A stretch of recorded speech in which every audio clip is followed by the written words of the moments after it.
Hello, everybody. Hope everyone is all right.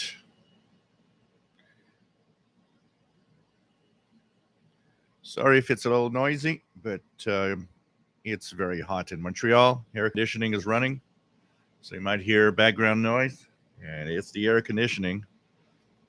It's about 90 Fahrenheit, 32, 33 Celsius in Montreal.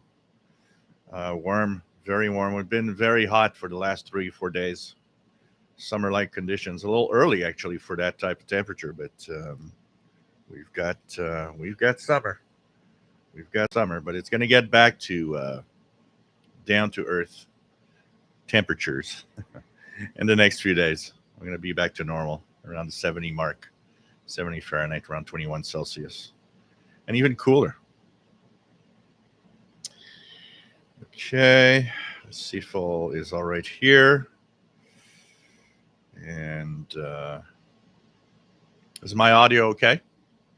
Just out of curiosity. And yeah, the fireplace cancels the. I like to have the extremes, the fireplace and the the fireplace and the air conditioning running at the same time. So yeah, congrats. Yes, I'm going to show you guys. We're going to do a live opening of Mongolia that I had to go and get and sign for it at the post office. So pretty cool. Pretty cool. Nope, nothing different here. I'm my usual 1080p output from what I see here. So I'm not supposed to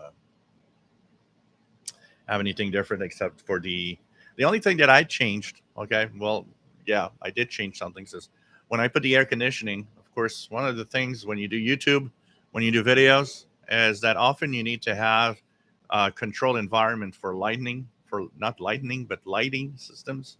So you want to have light from a specific way, specific angles, specific color. And of course, if the windows aren't blocked, what happens is you have the outdoor lighting and the sunshine that changes a lot of that. So when I put up the air conditioning, I actually blocked the window as much as I could. Actually, I'm going to even block it even more so that this room will always be dark to do all sorts of videos. Because like that, the lighting would always be perfect. All I'll have to do is adjust the lights. Right now, I've got two really big panels of light that are the main lighting here that I've changed. I used to have multiple small lights or spots. Now, these are two more professional lighting systems. They're not yet positioned the way I really want it, but they're not far. There's one in front here on the front left, and there's one here. This one is a little close, so it kind of gives me a little more light on that side. But anyways, that's the the back how they call it, the behind the scenes information about how we do stuff sometimes. So it's nice to have all of you here, guys, and it's pretty cool to have everybody here. So welcome aboard, everyone. This is the Shortwave live stream. For those asking, because I got a few questions, no, there was no stream on Wednesday. As you know, I take care of somebody that needs help, and we were kind of in a little emergency on Wednesday, so I couldn't do the show. But we're back, and we're going to have a lot of fun with radio. We're going to open that Voice of Mongolia envelope and see what's in it. Hopefully, it's not empty. Um, so this is a show about radio, shortwave radio of all kinds, and we talk about radio anyways and just have fun. I'm just going to take a sip of my drink, vodka cranberry. Cheers, everybody. So basically what happens is we talk about radio and just have fun. We're a bunch of radio geeks, mostly, but not exclusively shortwave. It could be any type of radio and listening to long distance signals and all of that. So this is where we are, and of course, my name is Gilles. I'm located in Montreal, Quebec, Canada. We are in the northeast part of North America, and we're here twice a week. Wednesday for North America at 8 p.m. Eastern Daylight Time. That's technically Thursday night UTC for most of the world, 0 hours UTC. And on Saturday at 20 hours Universal Time, that is 4 p.m. Eastern Daylight Time. We just have fun with radio, and hope that you have fun with radio with us. And it's a great, great place to be to for anybody, whether you're a beginner, whether you're an advanced radio listener, amateur operator for 50 years. This is the place to be. And this is the place to just have fun with everybody that respects everybody, whatever radio you have. And if you're having fun with radio, it's all that I can, all that counts, honestly.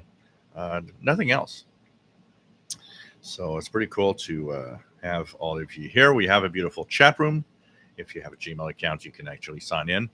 And don't forget, our chat room has super chat. If you want to give me a tip, give me a little something because you like what I do, you can use the super chat possibilities. And that way you can, give me a little something if you think what I do is worth it. If you think what I do is something that you like and that should always be here, and I kind of appreciate the little tips that you can give me with the super chat. That is now active on the channel. So there's after the live show, of course, there's something else, which is the Facebook group. The Facebook group is there for it's kind of the after party the of the show. So it's like we are live here. We're a bunch of people together having fun, and basically what happens is that we gather here. We're a bunch of guys. We're having a lot of fun. It's live. We interact with each other. I talk to you guys. But when it's over, you might feel like, you have a little hangover of, something's missing. Well, the Facebook group is there to continue that chat. You guys can continue posting. And a lot of people, actually, it's a very active group, post about what they're listening, what they're doing. It's a great place because people are just having fun, sharing whatever they're listening. I like to see when, like today, I saw a post of someone listening to the time station in Italy, and kind of having a blast with that, and so on. It's kind of cool, you see the amazement of some people. Well, is this really from that country? And you're like, yep, it is. And you're like, wow, okay.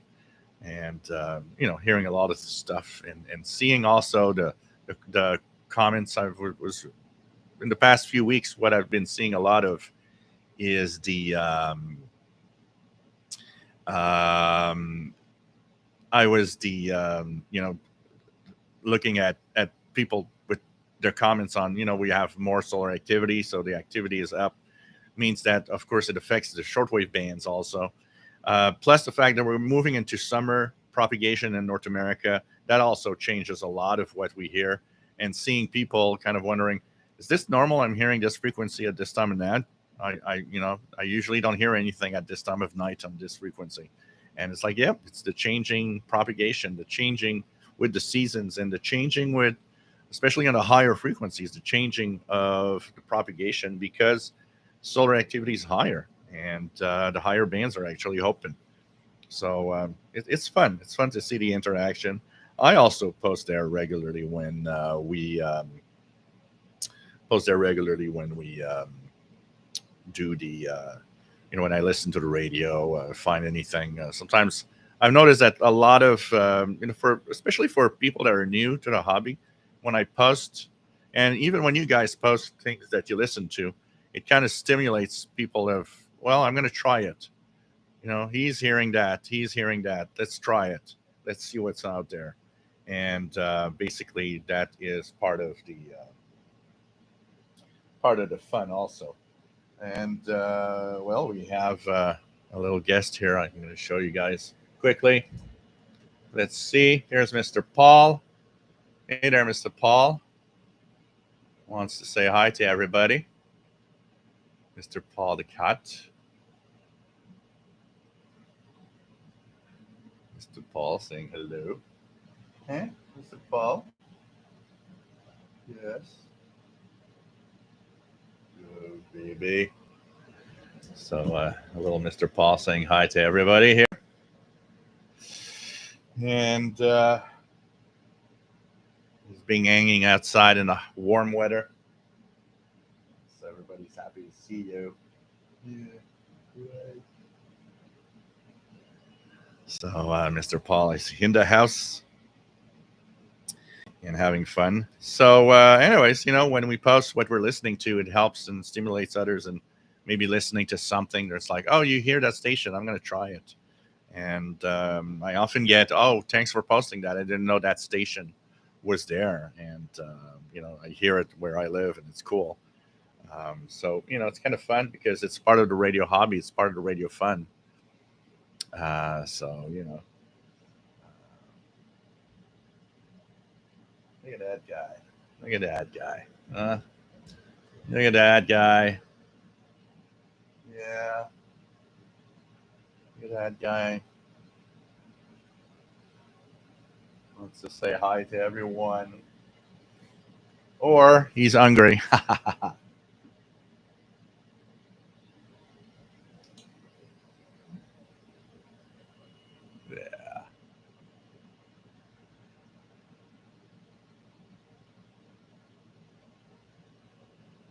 And of course, we can't have anything with a cat without a butt cat. A cat butt, I mean.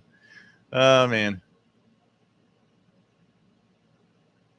So, anyways, it's kind of fun because the sharing on the Facebook group is cool for that. We can actually, have a lot of interaction there through the Facebook group throughout the week when the live shows are, not active, and it's cool for that. So, kind of cool, and always nice to have all of you here as usual. Yes, Mr. Paul, there's food. I put some food just for you. So,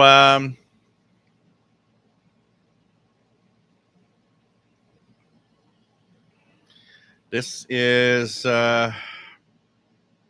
where we start. Yes, Mr. Paul. Mr. Paul putting his paw on my leg saying, hey,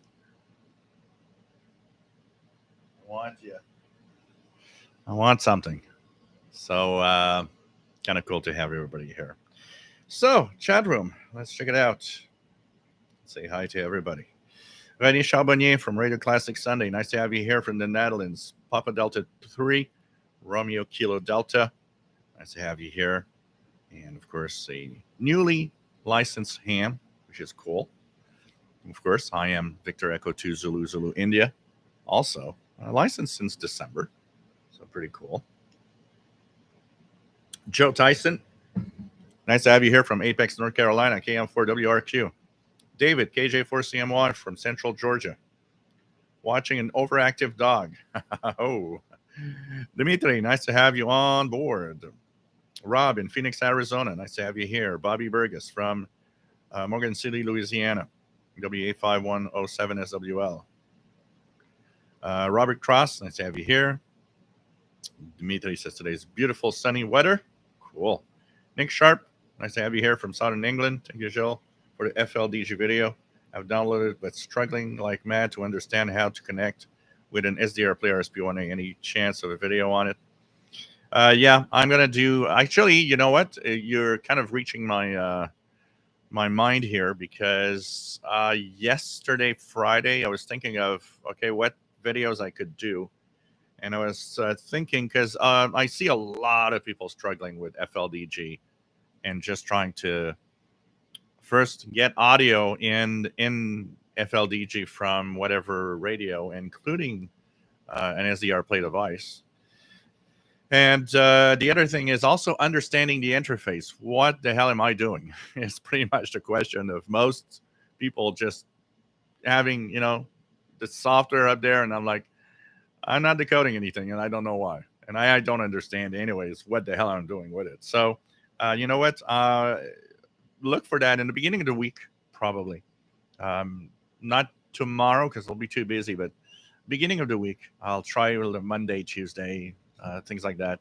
I'll try to do a few more videos, including for FLDG, but also a few videos with multi-PSK and stuff like that, trying to help people in understanding a little more how to decode stuff and use it with your software, with the computer, and all of that. So hang in there, Nick. It's going to come.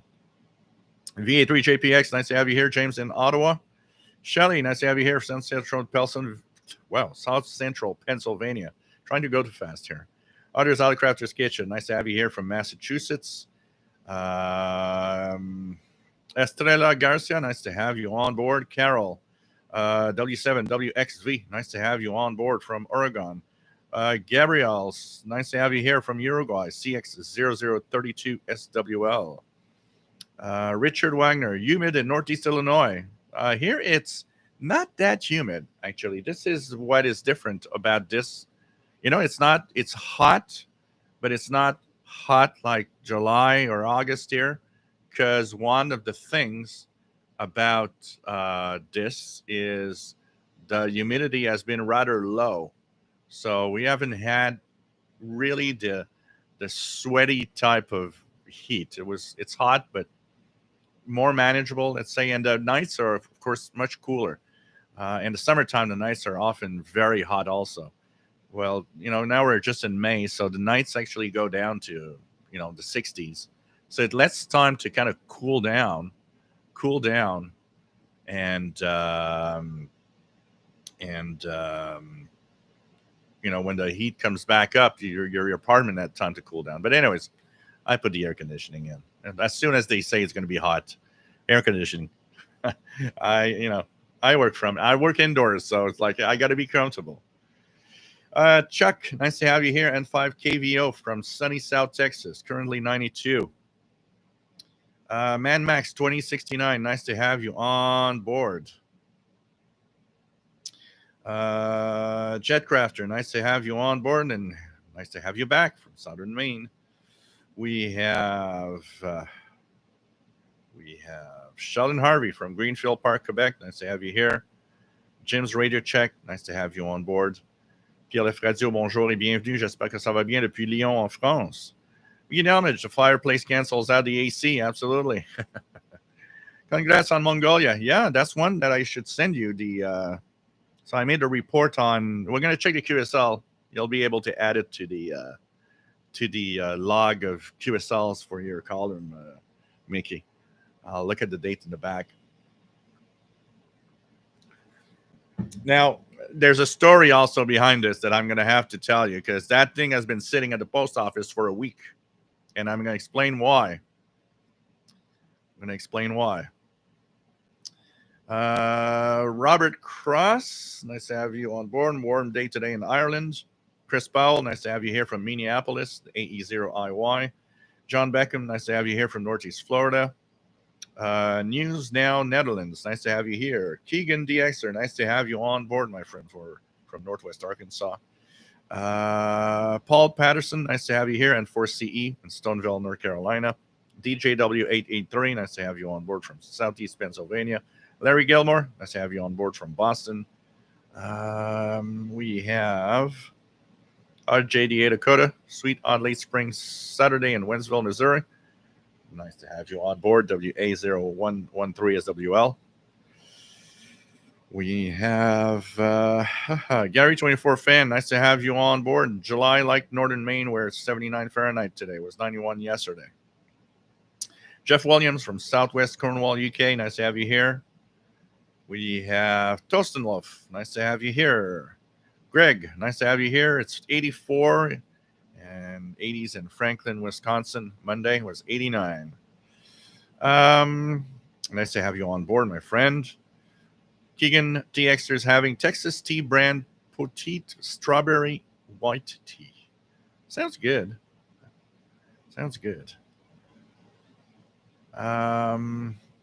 Serge, nice to have you here. Barry Salad, nice to have you here. We have John Beckham, no hang wrong the radios. Nope. It's going to be like the soup Nazi. I'll be the radio Nazi. It's like, no hang wrong for you. Gary Pence, nice to have you on board. KM5X, afternoon in Dallas. Man Max 369 finally got the virtual cable to cooperate with my system and was finally able to decode digital modes, UVHF, VHF, like D-Star, DMR, P25 on the RTL SDR. Cool. Kamagzi 76, nice to have you here from West Michigan, 82 Fahrenheit. VA6 BED Don, nice to have you on board. Enjoy your show for the last 2 years. I was a classmate of yours on your RAC basic course last fall with Al Penny. Cool. And it's nice to see that you are on your ham letters here. VA6 BED. Pretty cool. Pretty cool. I've got, like I said, my call letters are Victor Echo 2 Zulu Zulu India. BM, nice to have you here from Round Rock, Texas. We have Tarek, nice to have you here, Tarek from Egypt, Cairo, Egypt. The name that I hear everywhere on all sorts of places. Just going to check the email while I remember to check the email, by the way, because I sometimes have the bad habit of not checking the email. Checking email, we have Elizabeth that is saying hello from Regina, Saskatchewan, Canada, and she is happy to be part of the show today. So welcome aboard, Elizabeth. Nice to have you here, and always nice, of course, to have all of you guys for sure. Mary Refuse, great to join you again. I'm thinking getting a Texan H501X for a hubby. Do you have one? And if so, would you buy it again? Thanks for your help. Yes, I would. I have one, and I am extremely happy with it. I've used it. It's one of the main radios I go to all the time. It's a beautiful radio, great sound. I think it's going to be a great gift. Honestly, he's going to enjoy it.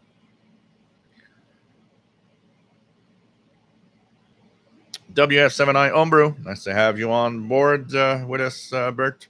Good evening from Virginia. Heard that the long-awaited Ethon Elite satellite will be coming in July. I will believe it when I see it. Yeah, as long as I don't see one actually running, working, doing something. Yep, same here. I mean, that thing has been postponed so much. Yeah, Paul is cute. He is cute. Everybody's saying hello to Paul. Chris66, nice to have you here from Kentucky. Chris Powell, nice to have you here. Tender, I want to get my ham license. Any suggestions? I don't know where you're located, but check with your either a local radio club that you have in your surrounding area. Look for clubs that are there.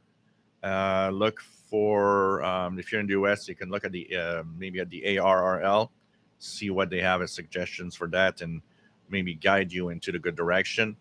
But like I said, a local ham club, try to find one and contact somebody either by email or something. If you're in Canada, of course, Radio Amateurs of Canada has all the details. Here in Canada, you can have virtual class online via Zoom, which is great. No need to go into a class. If you're, I don't know what's your level of knowledge also, if you're beginning and you want to kind of start from scratch, of course, the course is what's going to help you out. And all I can say is just, take it one step at a time and study and listen to what they say in the course and all of that. It's not that difficult. It's not, of course, the difficulty is hard to assess depending on your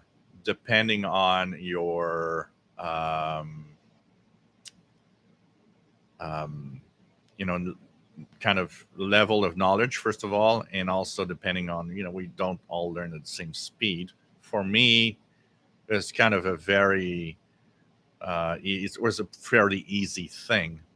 But, I could see in the course that there are a lot of people struggling also. So, but you just take your time and you're gonna be there. You're going to be there. Al, nice to have you on board from a summer like Westport, Massachusetts, like the summer like Montreal. James in Ottawa has been decoding some Ottawa Fire Services POCSAC pages. Cool. Christian Marcoux, salut. Nice to have you on board from North Bay, Ontario. John Beckham, Daisy the Cat says hello to everyone here and a live short reading stream. Nice to have you here. Nice to have you here. Barry, Paul is a good-looking cat. Yep, definitely. Jim Valley, Mr. Bale, nice to have you on board from near Portland, Oregon. I heard Lauren on 100 kilohertz here last business week. Is Canada recommissioning Lauren sites? From what I understand, Lauren is being pretty much decommissioned everywhere, but depending on propagation, there are areas around the world that still use it a lot. And if you are in a moment where propagation is just good, you might simply be hearing some of the Lauren signals from the stations that are still up and running. There's a lot less, but it's not zero. There's still a lot of them, but it depends on the part of the world. You might be you might have just enjoyed the a good propagation on 100 kilohertz, and it brought you a few stations that you might not hear as easily normally. But I don't think Canada is recommissioning. I think Lauren in North America, at least for US and Canada, it's something that's going away. It's being replaced by other types of satellite and stuff like that. Andy New, nice to have you on board. We have, what do we have? Whoops, Andy New. Just try to get back here.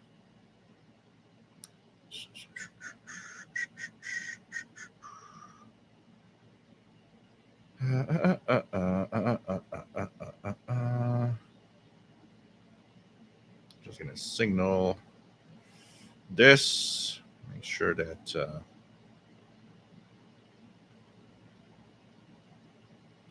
it goes away.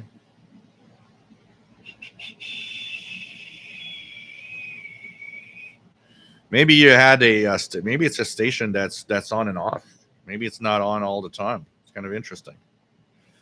Dave Conte, nice to have you here from Bronx, New York. 70 degrees and lightly raining. Louis Fortin, salut. Nice to have you here from Montreal. Rob checking in from South California. Nice to have you here. We have Jeffrey Porter, AD7LN. Nice to have you here from Aden Island.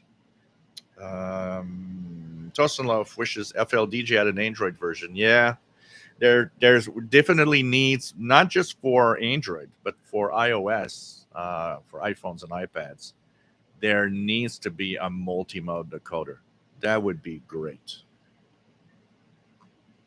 I mean, you can decode quite a few things on these devices, but we do need one that is a multi-mode one. I'd pay $10 easily for an app, for an FLDG iOS or Android version without any problem. I mean, having all the possibilities, all the possibilities of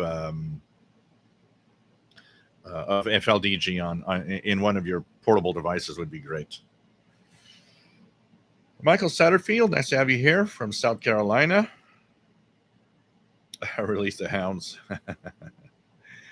What else do we have? Gabriel, did you watch the videos from the radio studios and the underground archive I posted? No, I did not have time. I saw them, but I put them on a separate list to watch later. I'm going to check it out. Definitely going to check it out. What else do we have? Zen Pharaohs, nice to have you here. Was going to cycle out to a park and follow along with just portable, but we got a rain forecast for 4 p.m.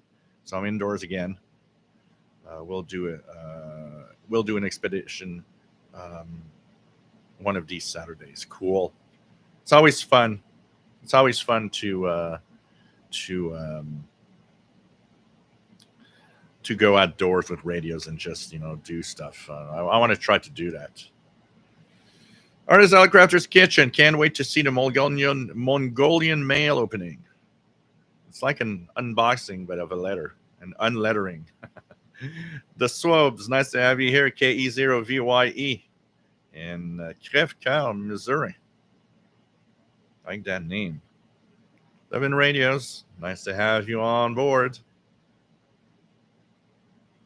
Gerhard. Nice to have you here. Where are you located, my friend? 11 Radios got a new radio yesterday, not a shortwave, but a very sophisticated device that has optimum performance, a St. G and HD16. Those HD, most of what I've seen, these HD radios from St. G are all pretty good. Got the HDR 14, which is very small, portable. It's really, really good. Really good. Great receiver also in it. Mary, wish I should give everyone a weather report for Cape Breton Island, Nova Scotia. Friday we were up to 25 Celsius, and today it's cooler, presently 9 Celsius. Youch. That's cooler. That's indoor radio weather. Tom DXer, WPE2QED, Edson Valley, New York. Nice to have you here.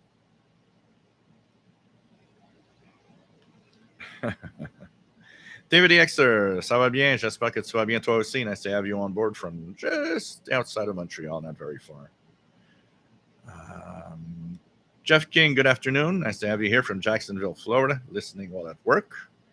Cool. PNF Radio, I like the videos of your older radios you're bringing back. I know you have many others you can show too.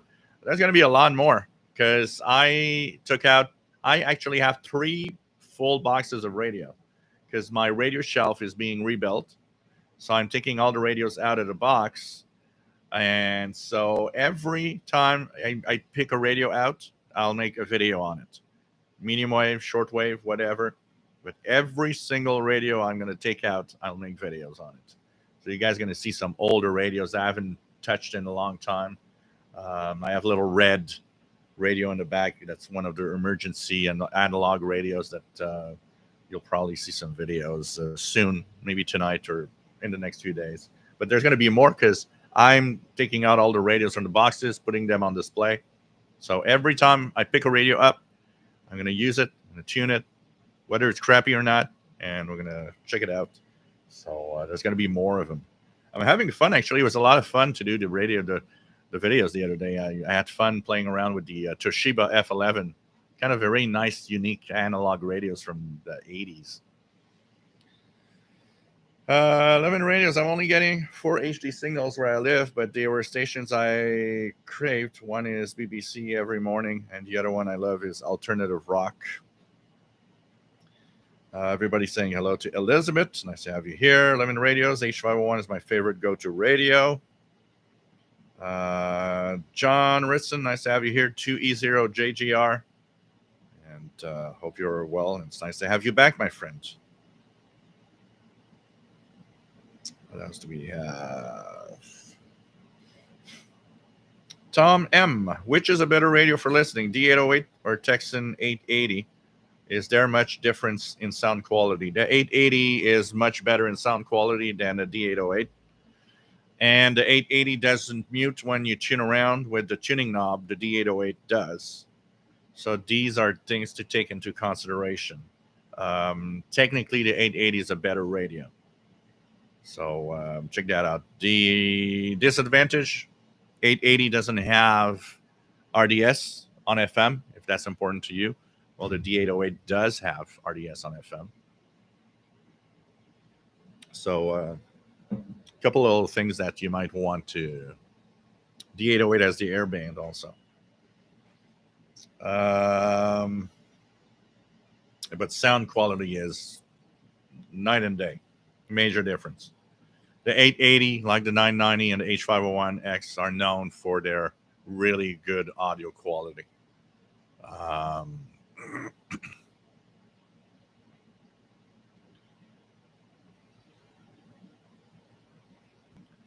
What else do we have?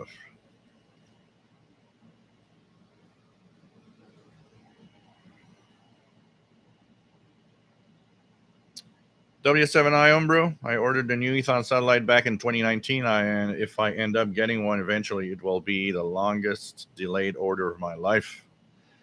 Yeah, and they're holding on to the price, because if they hold down on the original price, you're lucky. You're gonna get it at a real big rebate. No problem, Mary. We're here for that. Hello there, Estrella Garcia.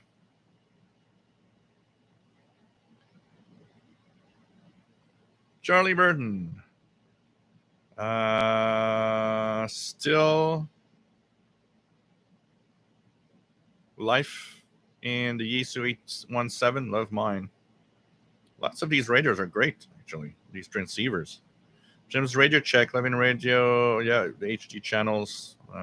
Yeah, that's the problem. The HD channels is the major issue. It's really the fact that, unfortunately, in many markets, they were shutting down HD radio stations.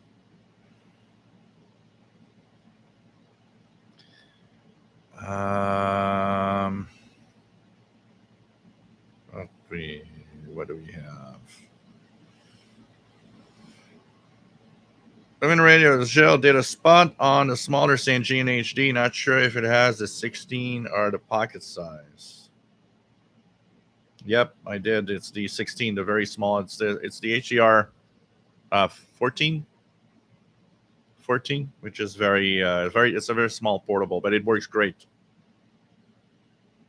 There's a 14, HDR 14.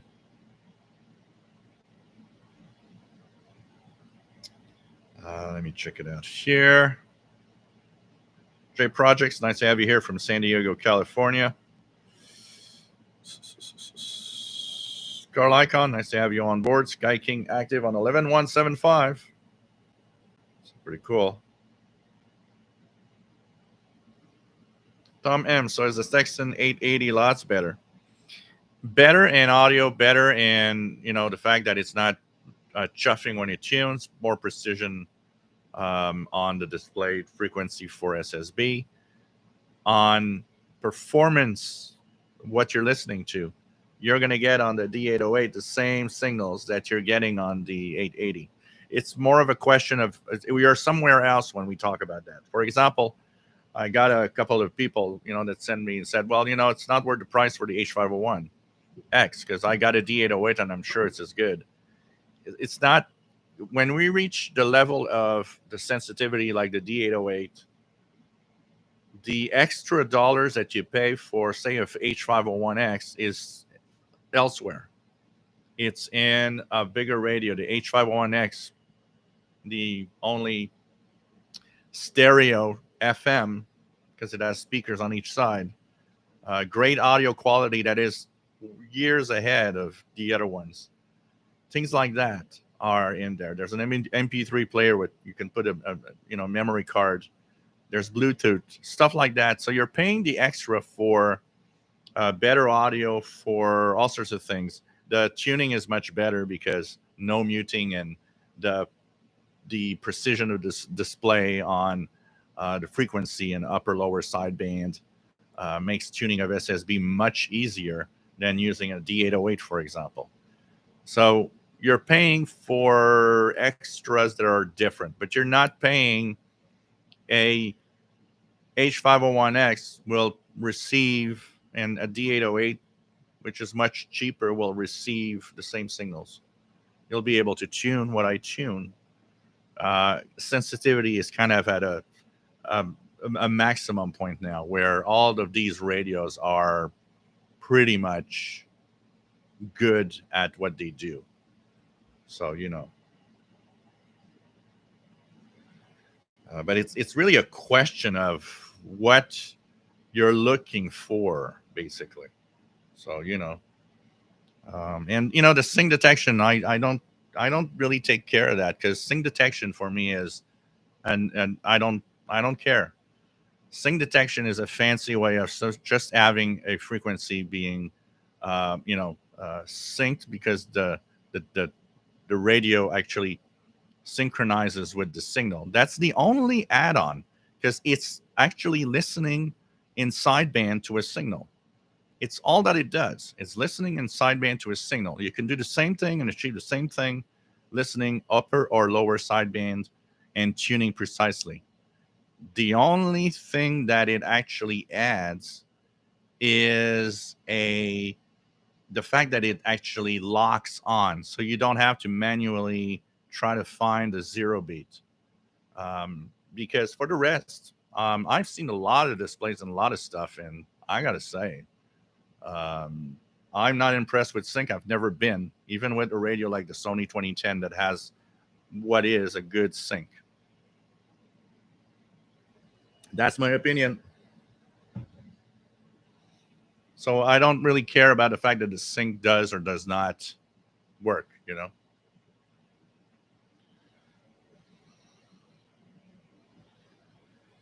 So what else do we have here? Let's go down.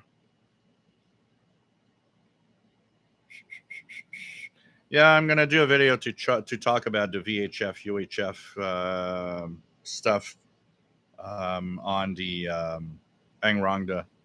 It's definitely deaf. I can tell you that.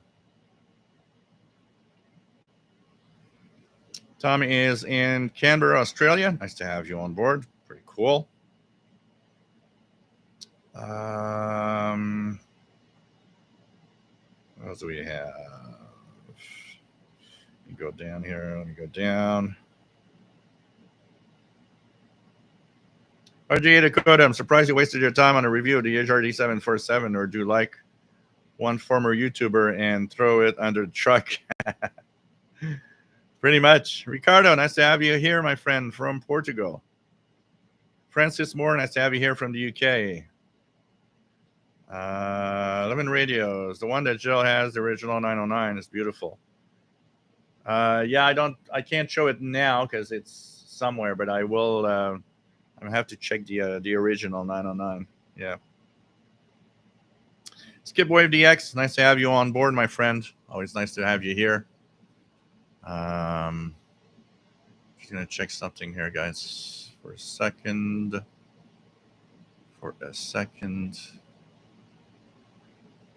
So it's been blocked, so that should not be able to come back.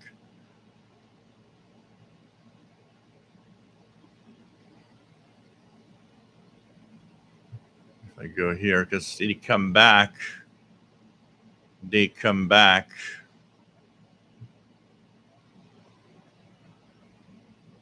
with a slightly different name every time. Just gonna check something here.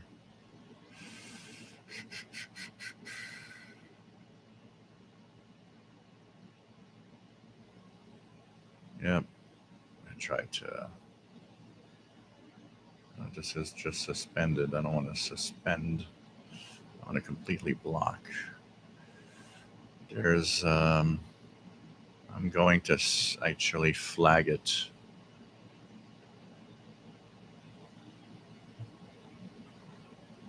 So.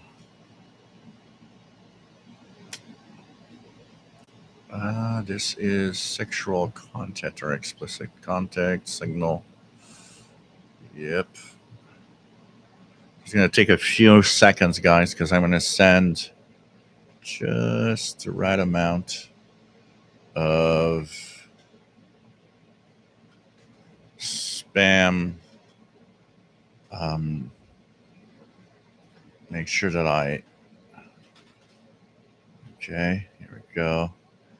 It's interesting because I see that every time it comes back, even if you block, every time it comes back, it's slightly different. It's one of those bots that kind of changes just slightly what it is with different accounts. It's crazy. So we'll see what's going to happen with that at some point. Okay, let's go. These are all bots. It's like, it's getting crazy. If you guys would see the comments section on YouTube channels, I have to deal with bots in incredible quantity. It's the amount of spam that you have to filter out and always send reports to make sure that they eventually block the accounts. It's completely crazy. And the problem with that is that I feel like YouTube could do a better job at filtering those. Unfortunately, I feel that you, Google and YouTube are not doing everything that they could to make sure um, you know that these things don't happen. Because I mean, it's dreadful. The amount of time that you have to spend cleaning up on a YouTube channel is crazy.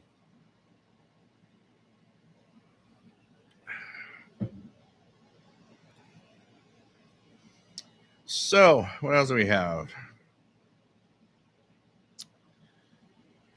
Uh,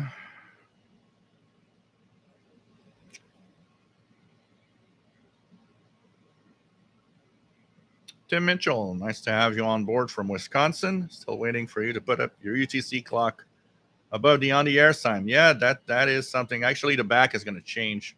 I'm going to have a few things change here. I'm going to put up my YouTube award, and I'm going to also also put up quite a few things, including the clock, which will come back uh, for sure. What else do we have? Adam, nice to have you here from Poland. I like would buy a radio, but I do not know which one. Depends how much money you want to spend, but there's a lot of good radios, um, including it could be a Texan PL330, which is small but very capable and very good radio. It could be a XH Data D808, things like that. So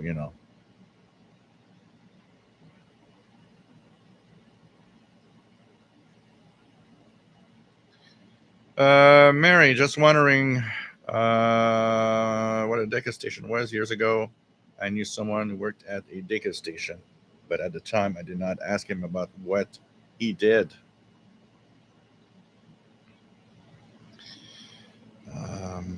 Let me just check here for something else.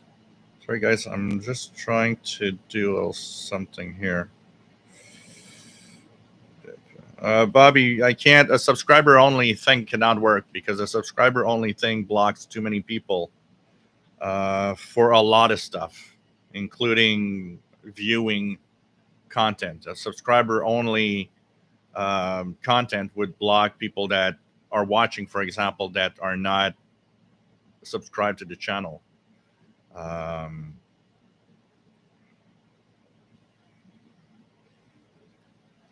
So it's not a solution. This goes really, really through. This goes really, really through what is a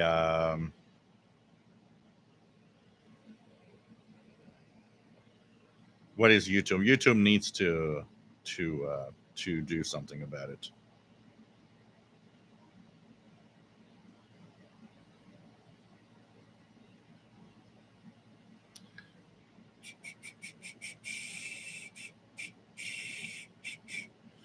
Okay, let's try to.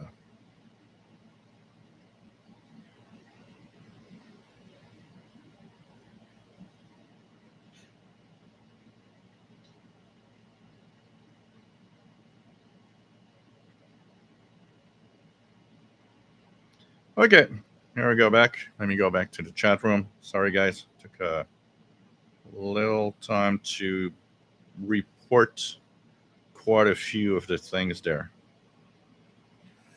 Okay. What a Deca station was. Years ago, someone who worked at a Deca station, but at the time I didn't ask him. A Deca station is a station. It's a way of using static transmitters that are at known positions for direction finding, from what I understand. Tristan from Newfoundland, nice to have you here.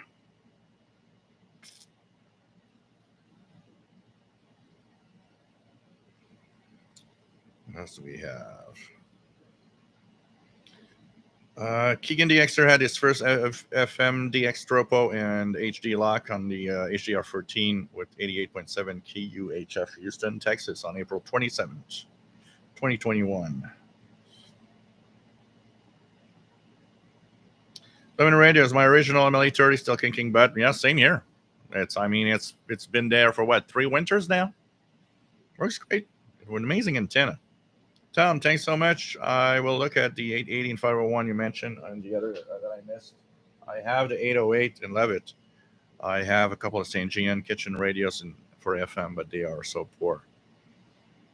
Greg, 202 ham radio outlet is Elite Auto medium wave, long wave FM air shortwave SSB 5-band receiver you should get.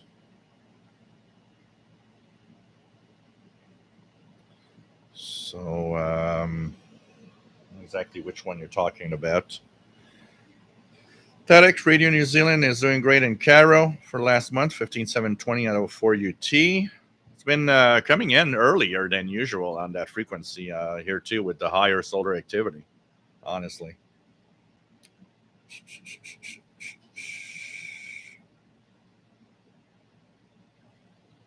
What else do we have? Let me just do a little something here again. Check something, guys. Because when you report as spam, the stations get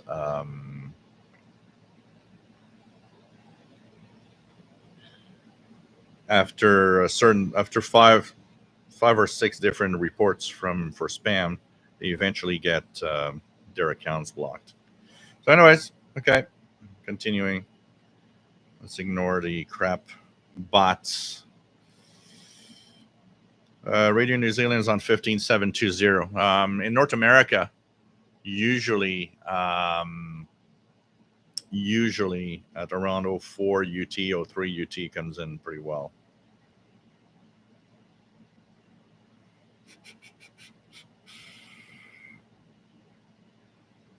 Don Royal, yep, H501X has 2 18650 batteries, and you use one and you have one spare. So when you actually go somewhere, if you need more battery, you can use one, and when the battery's dead, you just switch to the other battery, the second battery.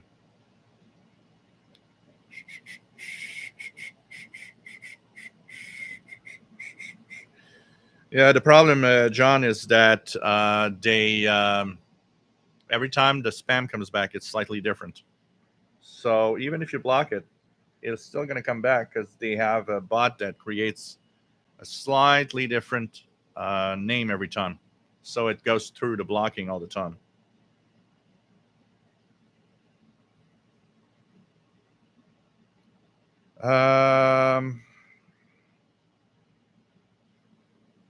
I can't block more, James. The moderators have the same level of blocking that I have. A moderator can also block, but like I say, every time they come back with a slightly different name, so it goes through. Even if it's blocked, it's still going to go through. It's the trick. Slightly change, just change one letter. It goes through.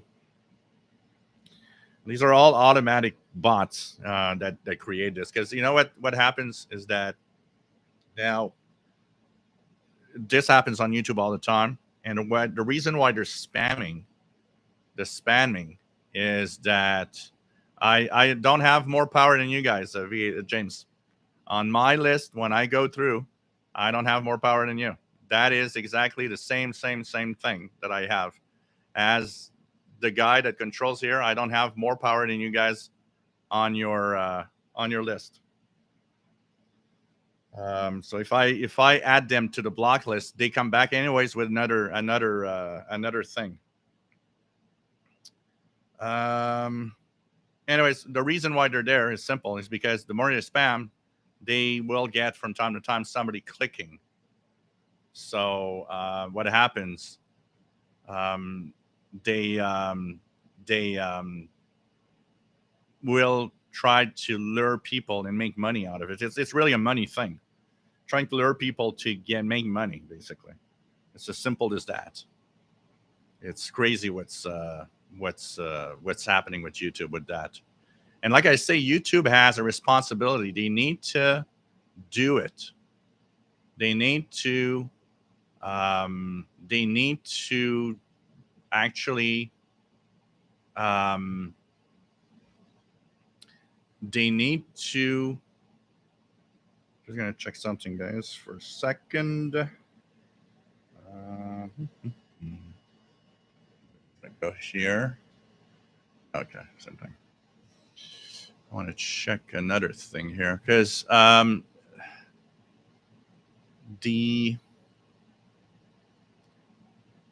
check something here. Where did I see it? The responsibility of YouTube here is important, and I think they really need to step up the game. So I'm going to go here.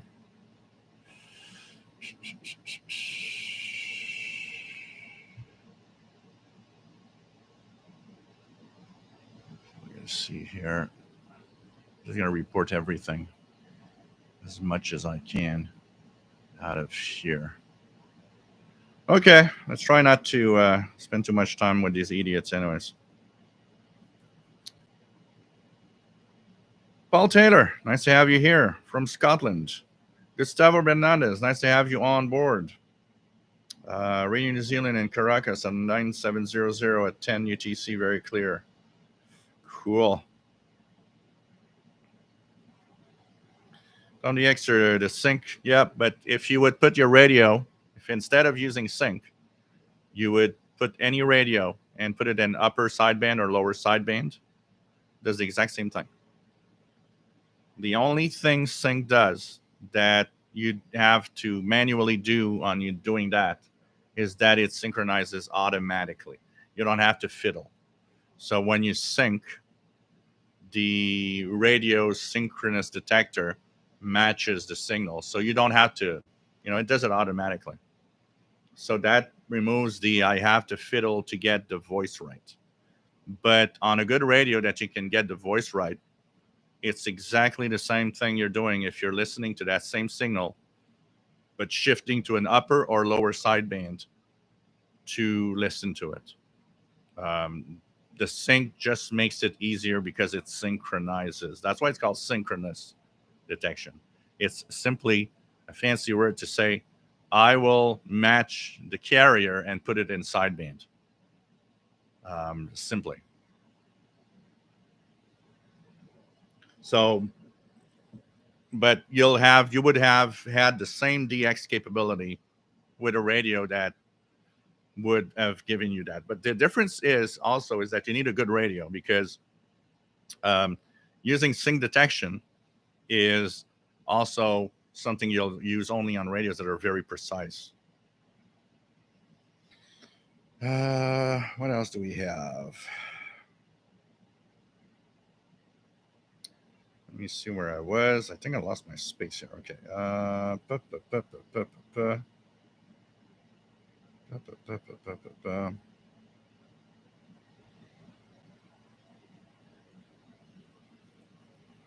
Yep, they are bots. They're not done by people. They're bots that do it on every freaking channel all the time with tons of accounts. They have thousands of accounts to do it.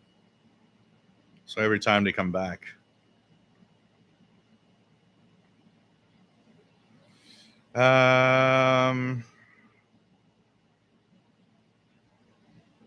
Lunar Radio's best radio ever had for sync. Drake R8 tabletop. Yeah, these are expensive and difficult. I think we can see easily the how many radios of a certain model were sold by how rare, how difficult it is to find one today. I mean, they sold Drakes definitely, but the fact that they're difficult to find, they have a kind of a reputation to them. That's for sure.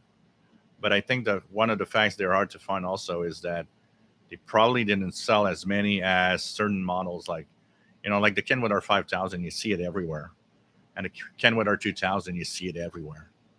And I think those models sold way more, and that's why you see them everywhere. But the Drake R8 probably has two things. It probably didn't sell as many, linked to the fact they also have a reputation to them. So that together makes people hold on to those radios. And when one goes out, it goes out like a crazy price. Kimberly, K6YYL, nice to have you here.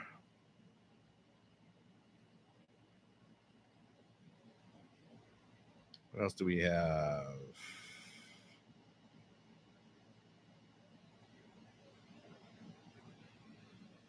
As we have Carl Icon copying Spain on 17855. DDR, all the new portables SDR. Actually, no. But that said, and the general schemes of things, there ain't that many new portables now that are standard portables. There's a lot more of those experimental little radios based on Arduino and stuff like that, like the ATS-25, ATS-100, and of course there's these, the Malahite and all of that. So it's kind of interesting. Al, who makes those bots? People that want to spam and make money out of spamming people and getting people into scams of all sorts. The same people that are the ones that are trying to lure you into clicking a link by text message, for example.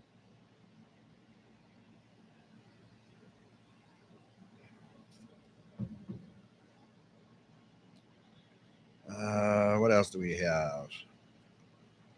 Russ Gladden from Ottawa playing with his new ATS-25. It's fun. It's a fun little thing. It's a fun little thing.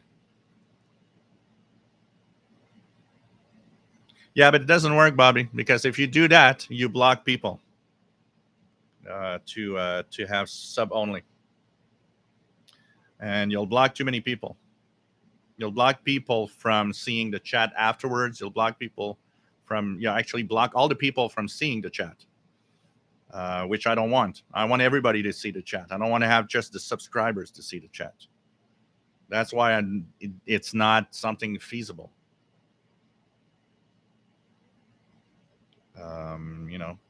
And I get, we can just, the moderators take care of it. We can just, ignore it and that's it. We're focusing too much on it anyways now. Levin Radios built a portable MLE30 system with battery power to take out for D expeditions, covered the loop inside a hula hoop mounted to a wood block. That's cool. Yeah, Anonco is the best place to buy these Texan receivers. VA6BED, Don says on the news, they were saying that interest in shortwave listening has really increased with the war in Ukraine. So there's definitely an interest, because there's definitely the interest goes with the way of something's happening, and there has to be something that we can do.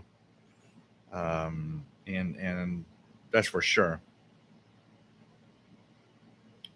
So what else do we have? Yeah, but they can't see the chat, and that is something that you don't want. I don't want to have. I want to have everybody being able to see the chat. I'm not going to enable,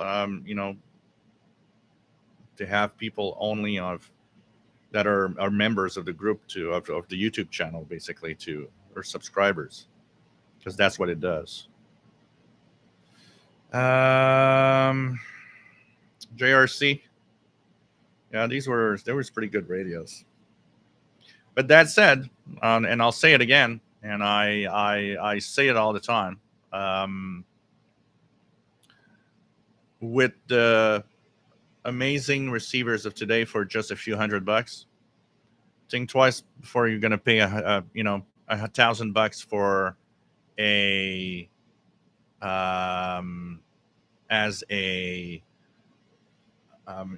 receiver that is an old receiver that has been owned and is a used receiver that over time, um, I think a lot of desktops receivers from the past are overhyped with what we have today.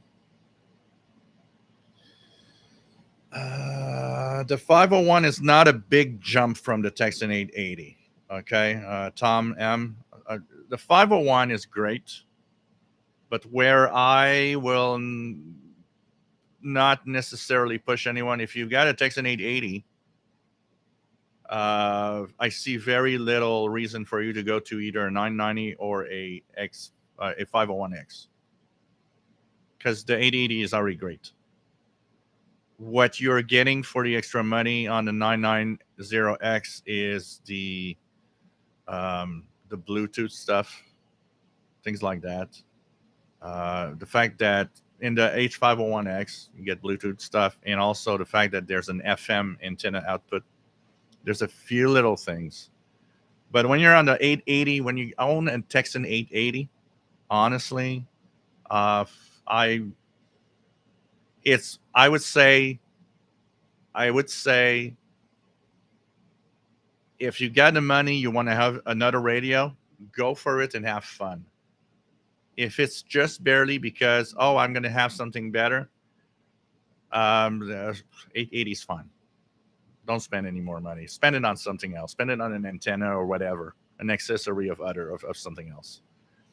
Not because it's not better in some way. Stereo FM is kind of cool and that stuff like that. But we're now talking of radios that don't have that much difference, and the 880's audio quality is good.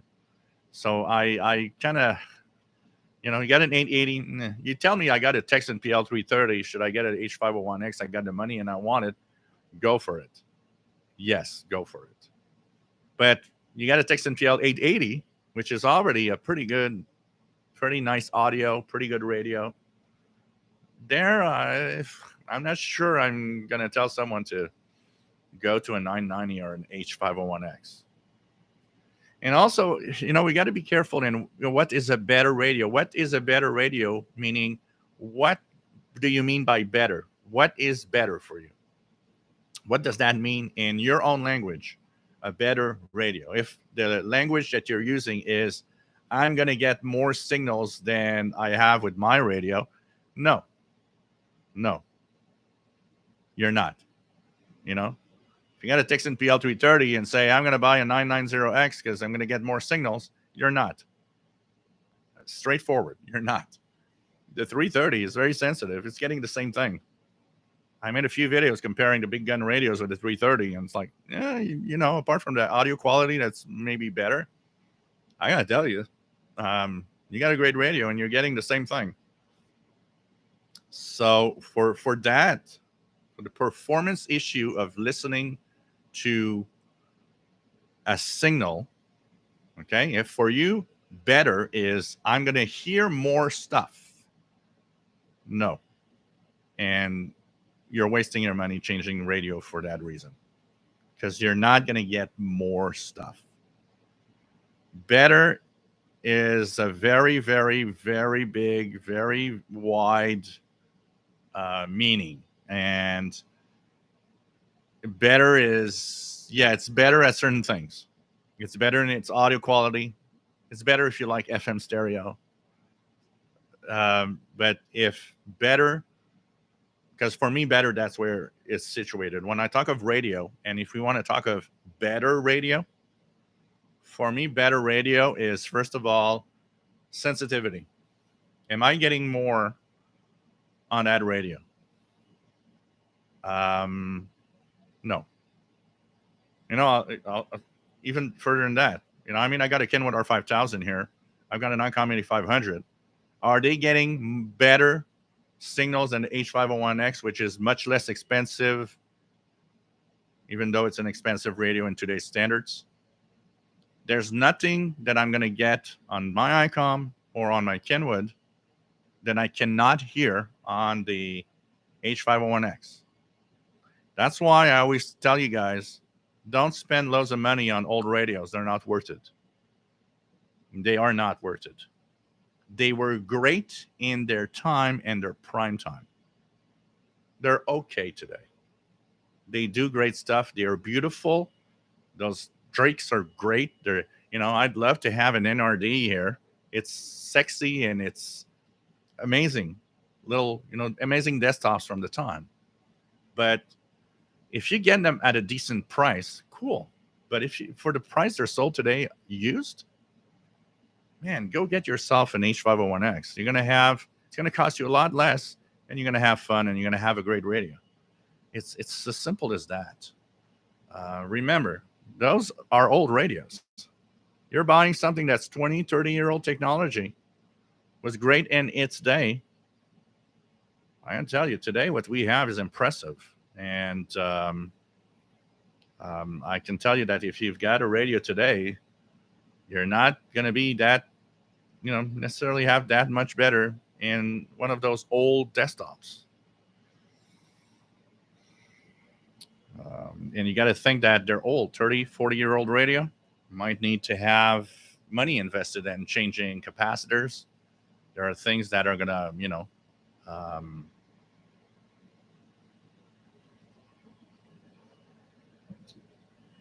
so, be careful what you want to buy. Chuck Yunkin, nice to have you here.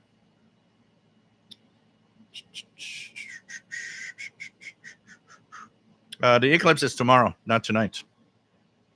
Francis Moore. Tomorrow night. It's tomorrow night into Monday, which is the total lunar eclipse. Unfortunately, it's supposed to rain. It's been sunny all week, but it's going to rain tomorrow. And so there's a good chance that I won't be able to see it. But there's a NASA feed that is broadcasting it live on YouTube. I'm going to be checking that out. If I can't see it here live, I'm going to check the NASA feed. So, yep, it's total lunar eclipse visible of pretty much all of North America tomorrow night into Monday morning. Here it starts at 10, something like 10:35 p.m. tomorrow night and stuff like that. What else do we have?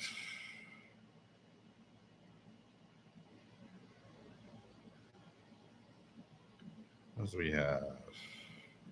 Terrence, T2E0IPK is getting the Texan 501 in the next couple of weeks. Cool. Don Royal and Onco sells a lot of Texan radios at a good price. Actually, they sell pretty much all the Texan radios. And they are the best place, and they have great service also. Joe Spring, nice to have you here from Milton, Florida. Richard Wagner, for the money, it costs, I'd get a 501X. I figure another 100, and I can get Drake done.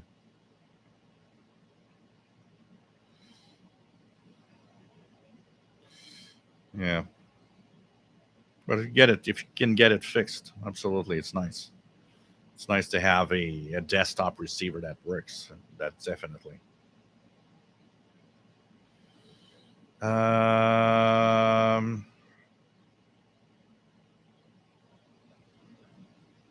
else do we have? Mark Schmidt, nice to have you here from Maine. Paul Taylor says, got a Texan PL330, Texan S8800. Just don't think I can justify the cost of H51X because I don't hear anything more with it. The thing is, depends what you're looking for. Like if you're saying I want to hear more, that's where it stays. The H501X price goes with other things, with around it, the sound quality, stuff like that. The extras. But in terms of, am I going to hear more? No. And for most people, what you have already, most of what you have, there's really nothing much better for getting more signals, you know? Yeah, Tristan, gas prices. Crazy, eh? Nissan Greenwich, nice to have you here from Dublin. Nice to have you on board, Nissan. John Ritson, just noticed the projected fire image on the wall. You need to reduce the lighting so we can enjoy it more. Do you still do on-air searching like you used to? You mean live tuning the bands and stuff like that? Yeah, from time to time we do it. Absolutely, absolutely. Skip and 2EI, nice to have you here from wet and warm New Jersey. Yeah, 298 is the price for the H501X. Usually the 990 is 235 and the H501 is 298, which is the price I paid actually. John Redson, no YouTube. I've actually rented a lot of YouTube on that. Is come on, I don't have time to spend half of a day to just remove the spam crap. You know, it gets really tiresome.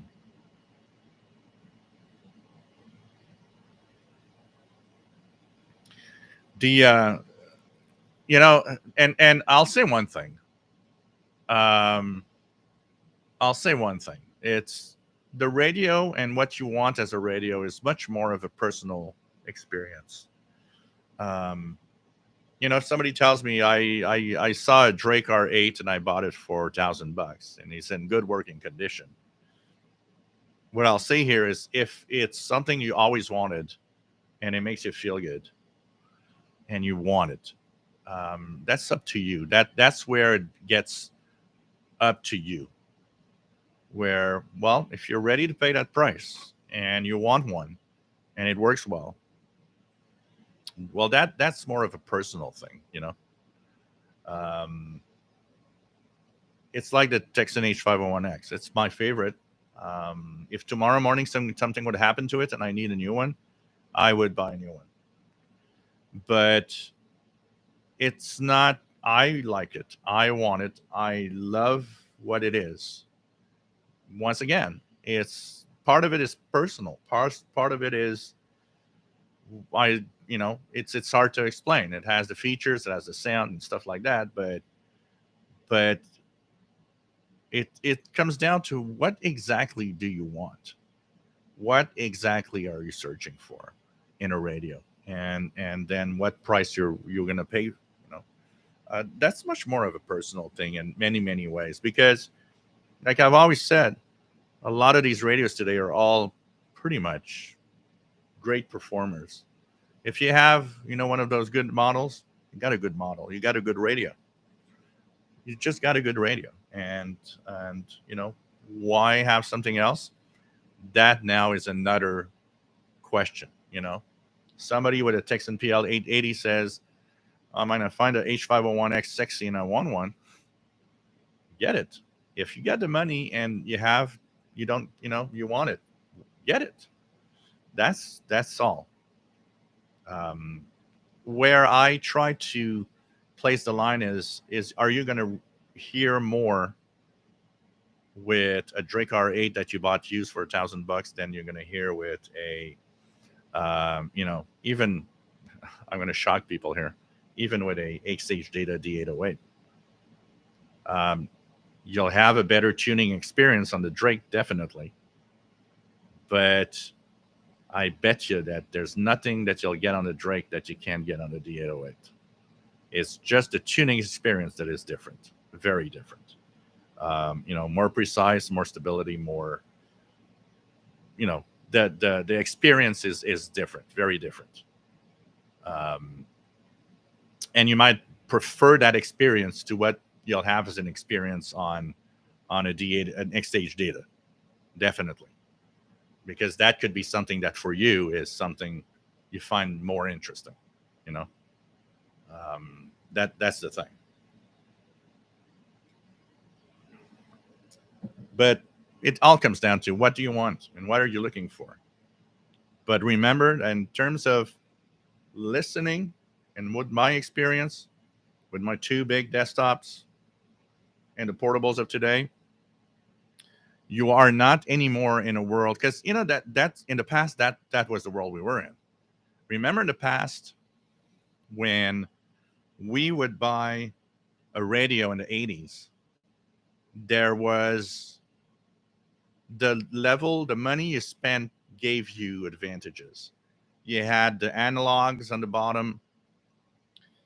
Some were good, drifty, difficult to know where you're actually, um, tuning. Then you paid more. What did it give you? It gave you a digital display, being able to see the frequency you're tuned to. Once again, the varying prices would give you a drifty analog or radio with digital display, but you'd pay more. It drift less. It added filters. It had bells and whistles that helped you listen. So back in the 70s, the 80s, the price paid definitely gave you advantages. You had that radio at 300 was better than that radio at 150, but that radio at 700 was better than that radio at 300 or 400 because they added to it. We're not in that world anymore. We're not in that world anymore. Today's portables, apart from a few little extras, from a Texan PL330 that is a neat little portable for the price, going into a couple of $100 brings you a little more, but it doesn't bring you the same level of differences that we had in the past, where definitely paying a couple of $100 more was worth it. Now paying a couple of hundred more is more into, what are you actually expecting out of that radio? Because a couple of hundred more is not getting you more signals. It's just going to get you maybe more features. That's more where we are. It's very, very different. What else do we have?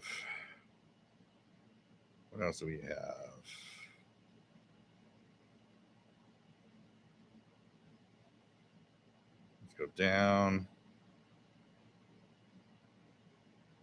We see your messages, Francis. Chuck, nice to have you here from Southeast Pennsylvania.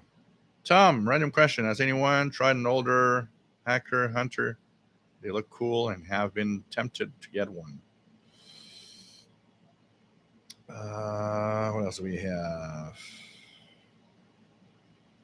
Tosinlo, seems odd that some syncs work better than others. Yeah, it's all a question on how the circuit is built. Honestly, for the sync, it's because the sync works. What makes it good or bad is simple. Is the sync needs to be able to zero in on the frequency of the carrier. Then you have fade in, fade out. So the carrier is not always as strong. That's where the sync has a problem on a lot of radios, is the different levels of the carrier, how strong it is.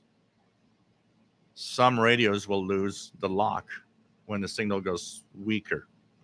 Where the Sony ICF 2010 was good at was that keeping the lock. So that is the thing. Well, sync doesn't do anything more than lower upper sideband, right? By the way. What do you do when you put upper sideband, lower sideband? You're injecting a carrier. Sync, remember, sync is only the word synchronous detection. The sync is only telling you the radio is capable of matching automatically the carrier. You don't have to worry about it. Remove that option. It has nothing different from tuning lower or upper sideband on a radio that doesn't have any sync. You're not getting more advantages. It's just that you're getting the added bonus that it's done automatically. You don't have to fiddle with the fine tune of upper lower sideband to match the voice. But anybody that has a radio that is precise in tuning and that uses upper or lower sideband to fine-tune a station that's difficult in between other stations, you're exactly doing the same thing as a synchronous detector. You're just doing it manually. Don't forget that. Doug Smith. I know this may seem like a dumb question. I'm attempting to assemble my first MLA30 and not sure how to hook up to a 5-volt power source. No instructions, no ports. Yep, it's a USB port. So the little box, the bias T. So you got the MLA30. Cable goes to the bias T. So the bias T has one place where the antenna plugs in.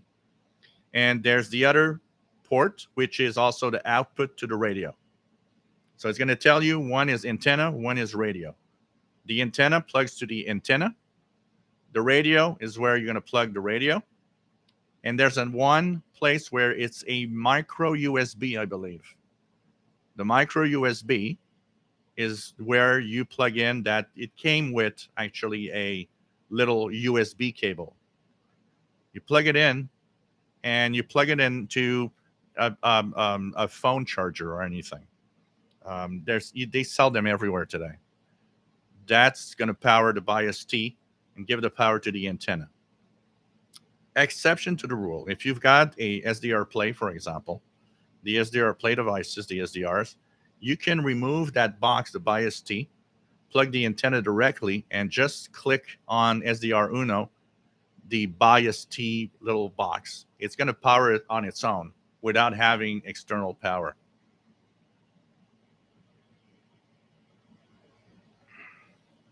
I have a video. I have a couple of videos on the channel, by the way, Doug, that if you want to check out, that kind of shows how to plug it in and how it works.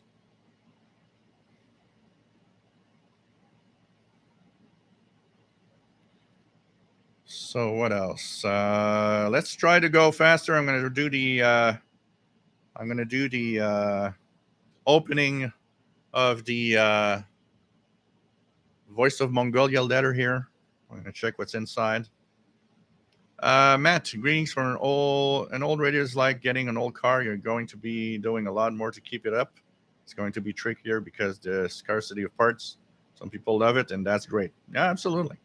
It depends. It, like I said a little earlier, it depends what you want to do. It really depends what you want to do, and what you like. You know. English Eclipse weather.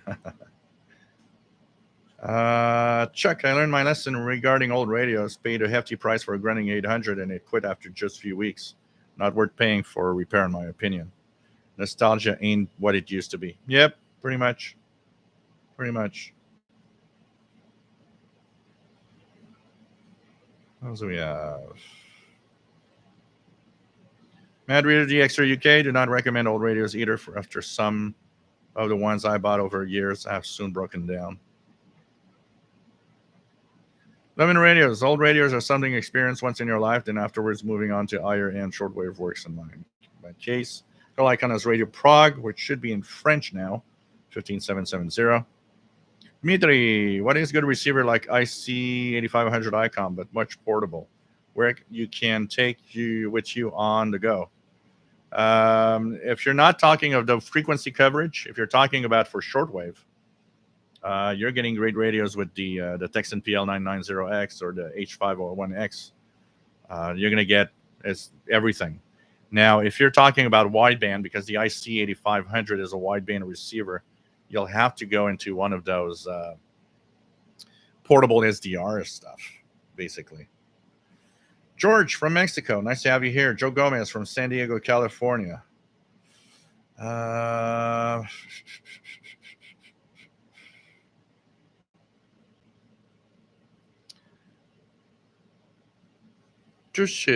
Does anyone else have a DD808 get a thumping sound in headphones output when you switch modes? I've never tried it with headphones, so I don't know. I would have to try it. But there are radios that do these things, honestly. Al, do you think ICOM will produce another high-end receiver after the 8600? I think the 8600 came out in 2016. Already time flies. In the same way that they have discontinued the ICOM ICR30, I'm pretty sure that the 8600 is the last desktop receiver that ICOM will do. I don't think they're going to do another one. I don't think they sold that many of them, too. When I look around, I see that, yeah, I see people that have them, but I don't think they're selling much. And I'll be very, very blunt on the 8600. The 8600 isn't worth its price because of the lacking of so many modes that would be useful to have in it that they will not implement, unfortunately. If they'd go a little further and accept a little competition, they would have been able to bring that 8600 to a level that is much more interesting than what it is. Same with the ICOM ICR30. If you buy that to decode digital stuff, you're wasting your money because it's very limited in what it does and is capable of getting. Plus, add the fact that it's a crappy radio if you're in a very high, if you have a lot of VHF, UHF signals around, it gets really bad as a radio too. But 8600, I don't think there's going to be anything that can replace that. And so how long it's going to still be sold, I don't know. I don't think they build a lot of them in advance. Jim's Radio Check. Yeah, the Drake. Everybody loves the Drake, apparently. But receive only, that's what I think. Like Matt, MDK2. I also think that's the last one.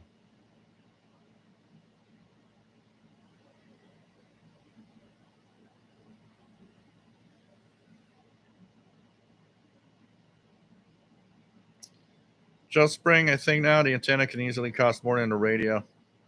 Yeah, there's a lot of possibility there. Harold Anderson, nice to have you here from Oslo, Norway, LB1NH. So I had a contact with Brazil. Pretty cool. Ron C, nice to have you here. We go down. I'm going to try to catch up. Gary 24 fan, I think getting more and better signals today is about eliminating as much noise as you can and proper antenna placement. Definitely. This is actually the number one thing. I think there's too much focus today on I want to buy another radio because I'm not getting a lot. And people don't realize that you're not getting a lot, not because your radio is no good, because you have too much noise. And that's exactly it. I keep saying that all the time. Noise is what is the problem. The radio isn't. And the antenna, to some extent, of course, you can have antenna, but in some very heavy noise environments, even antenna is impossible to deal with anything that can actually help you. And it becomes to the point where it's much more, I'm going to have to do radio outside of the house, somewhere else, unfortunately. Somewhere else. So it's something that is the biggest problem, honestly. I think there's, I see the people something. I see this the something the people kind of even in the Facebook group. I will not. Sometimes I will kick in and say it, but I see what people are reporting when they're not hearing. And we have to stop focusing. There's way too much. First of all, a lot of the talk of, with solar conditions, there's a lot of solar noise. Forget solar noise. Forget, things like that. 99% of everything noise you got is around you. Where you live, your stuff around you, your neighbors, the electricity, utility stuff, etc. That's pretty much where it's all. And you've got to deal with the fact that 99% of the time, the noise is, look, you're going to have to move on somewhere else. You're going to have to do the expeditions to a park. And it's sad, but that's where we are in many, many cases, unfortunately. What else do we have?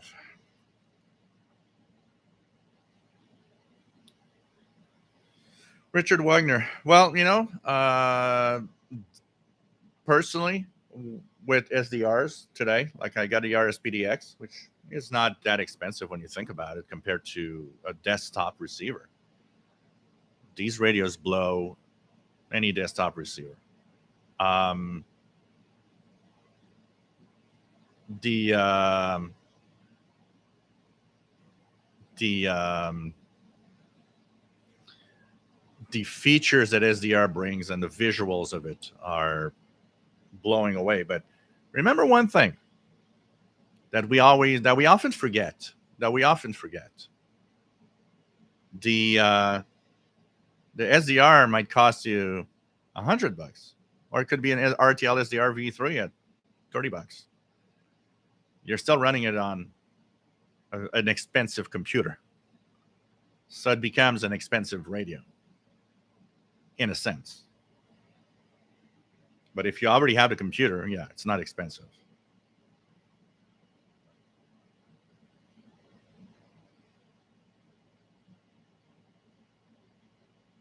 Because the SDR is like the RSPDX. I mean, I don't use the desktops anymore. Not interesting. An SDR is way more interesting for me. It's not for everybody. I know some people don't like it, and some people don't like the fact that they're using the computer for it and stuff. But what it brings is light years ahead. The fact that you could see a signal, it's something that is hard to visualize maybe for some that never tried one. But you have a screen and you see a spectrum. You're listening to a signal. The comment I heard once, oh, well, I don't want to watch a screen to listen to a program. You're not watching a screen to watch a program, to listen to a program. You just tune it like a regular radio and you do something else. You're not watching a screen. You're listening to a program like any other radio. The visual aspect is for if you want to DX, for example. If you want to DX, it's cool. You see stuff around that you would miss with any analog radio. I can tell you, there's so many signals that I've heard that I would have missed. I've never known they were there using any tabletop receiver, because tabletop receiver is stuck on one frequency and you don't see what's around. You don't see anything else. There's definitely a major advantage to SDRs today. And personally, SDRs blow away these desktops for that simple reason that if you are curious of the spectrum out there, definitely it's really, really nice. But like I say, sometimes some people don't like it, and it's fine. I mean, not everybody likes it for sure, but it's truly amazing. The RSPDX, the RSP1A, even for the entry level, we got to give that the RTL SDR V3 for price paid. It's still surprising. David P. Miller, nice to have you on board, my friend. What else do we have? Let's go down.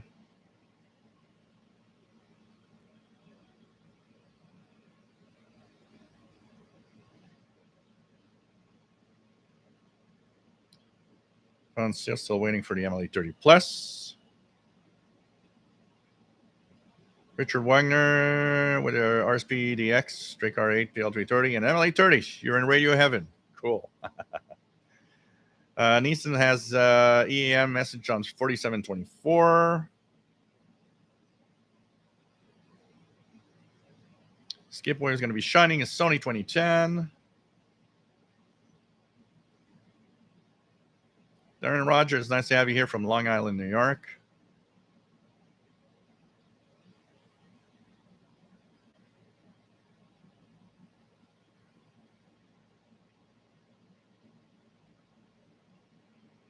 Living Radio struggled when I bought my 501. I had the 2010 in my buying list, but I just had to go for the 501. Ron Steer received my Amit Up Nano. I think it's a dud. I don't like it. Don't light up. I use no like next V4. Yeah, that's what I don't like about these things with the Amit Up and the these. You have to add the up converters and stuff. That's why I rarely talk about them. You go directly to an RSP1A and RSPDX. It does it all. No, no need for any extras. You just have something that works, and that's why I often kind of am not fond of these things with the up converters and the extra stuff you can get. Richard, a good notch filter is really helpful. Nice feature on the Zero console. Auto notch always can add on an external DSP. Yeah, it can be when because notch is going to remove tone. So if there's a tone or there's something like that, it could be helpful. Definitely. But notch, don't use a notch everywhere. You use a notch when you need a notch. You don't activate the notch when you don't need it, though.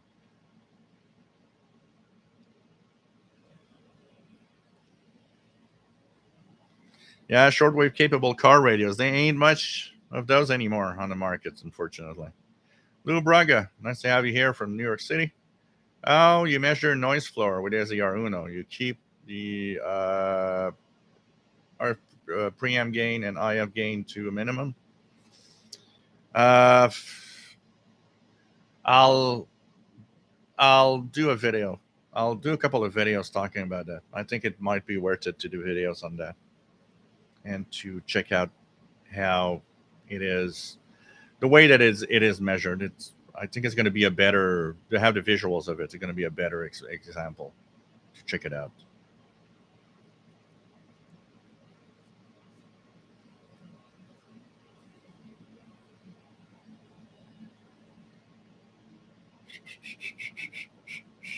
Mike WX50, nice to have you here from Northwest Arkansas.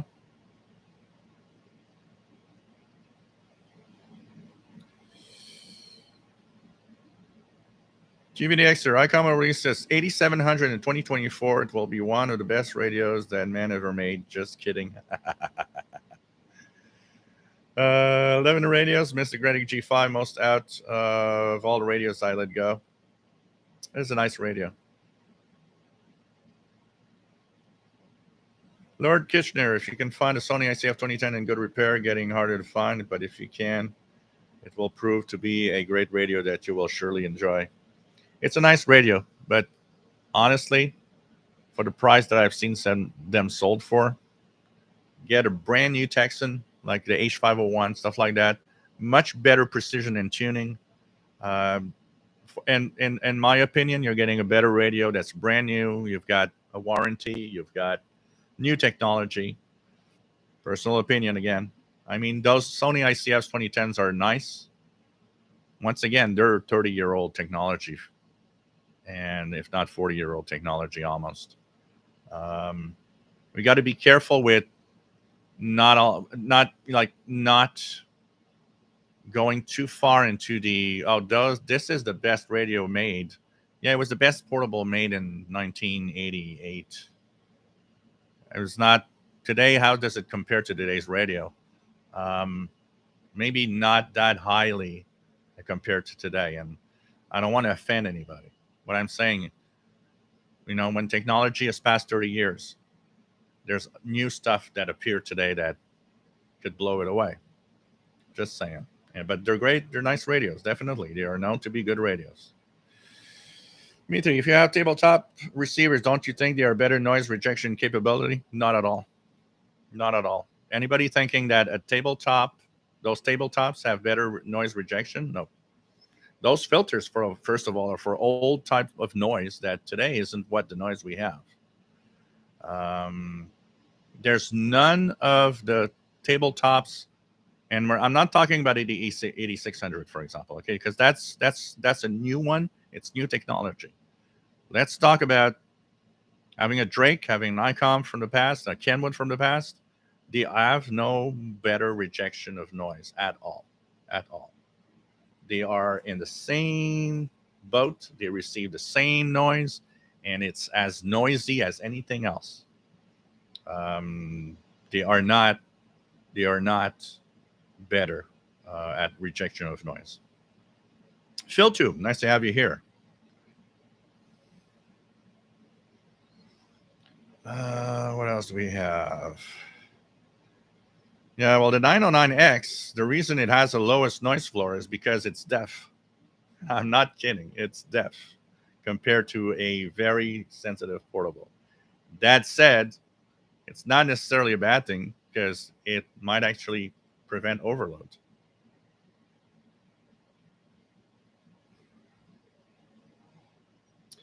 Harold Anderson, Kiwi SDR receiver is very good to listen to. If you hadn't noticed, you will find them on the internet. Yep, there's a lot of good stuff there. Charles Williams, there is a learning curve, definitely. Using an SDR, there is a learning curve, and that's the other thing that maybe not everybody wants to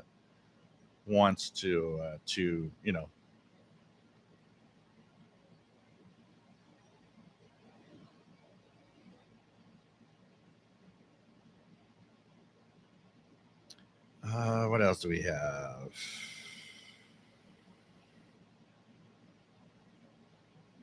Jim's radio check. I think one of the most amazing radios is the Chinese Melahate has a great noise blanker. Yeah, that noise blanker, which is software driven though.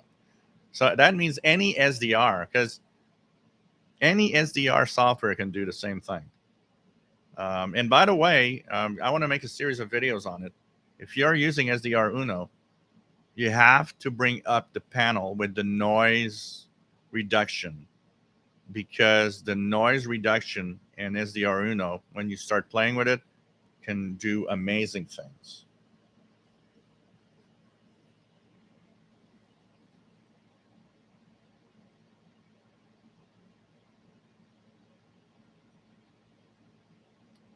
What else do we have? Dolphin, nice to have you here from the Netherlands. Robert Cross, nice to have you here. And Pharaoh's 11980 French is really a 11975 China radio. Yep.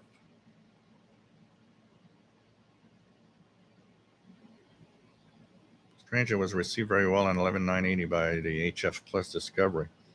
Have you calibrated the HF Plus to make sure you're not off frequency, or are you using too wide of a maybe you're using too wide of a filter? Carl Icon, why is CFRX 6070 Toronto so low powered on shortwave? Because it's not meant to be an international broadcaster.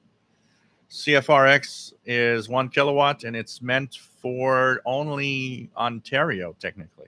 It's meant to the people in the northern part of Ontario. That's why it exists. Basically, it's for people that lived in and around Toronto that go work up north of Ontario. They could have a listen to their local station and have the news of what's happening around the Toronto area. So that's why it's low powered, because it doesn't want to be heard. It's meant to be heard through Ontario only, which gives it an enough good signal. I hear it quite well here in Montreal. So that's why they're keeping the power down. It's really not meant to be an international broadcaster. Technically.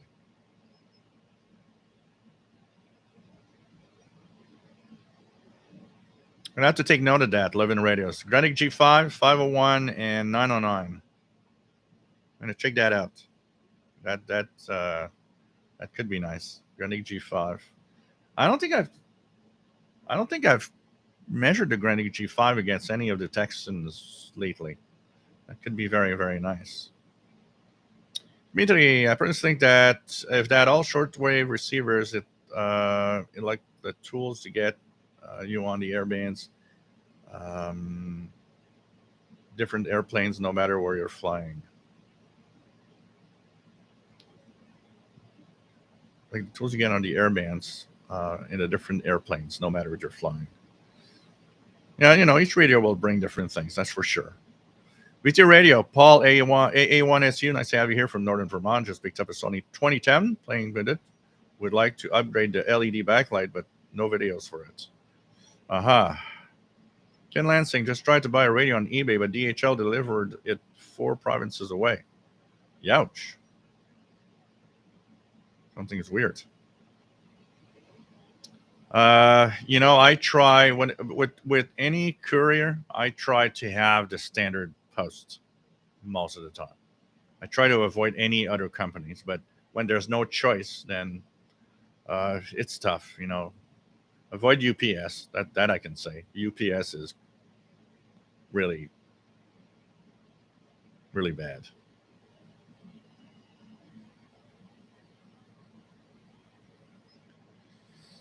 Um, VA3 JPX. I love SDR technology. So many free tools out there. Always something to explore. Definitely. Definitely. Mark Cancellara says SDR is the future. One day we'll be able to decode the digital TV on SDRs and satellite TV. Yeah. We would do more with our SDRs if it wasn't for the fact that they have to pay license fees for certain technologies. Like for example, here in North America, it would be easy to implement HD radio into any SDR software, but you have to pay a fee in order for that to happen. So that's why it's not existing. Radio Cruncher, nice to have you here.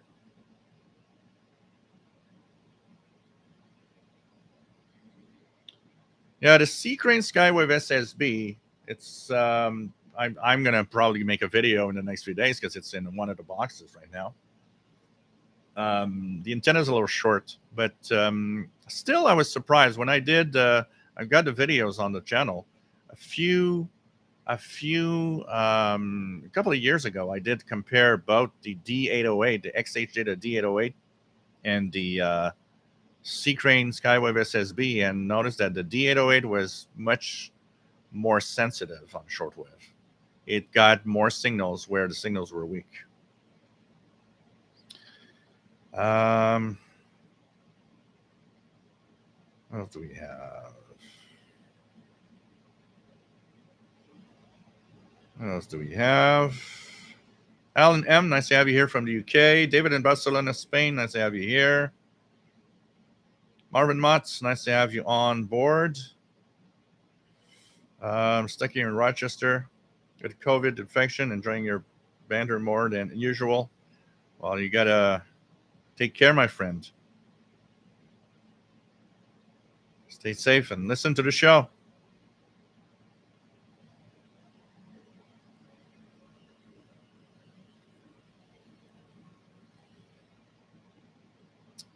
What else do we have? Danielle Marc LeBlanc, nice to have you on board from the Shediac River, New Brunswick.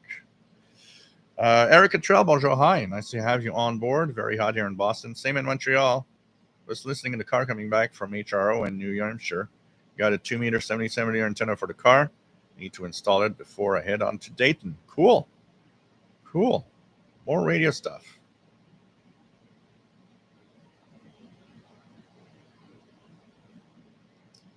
My WX50, I just bought a Sea Crane Skywave. I'm liking it so far, but I want to take it out to a quieter location, give it a good test.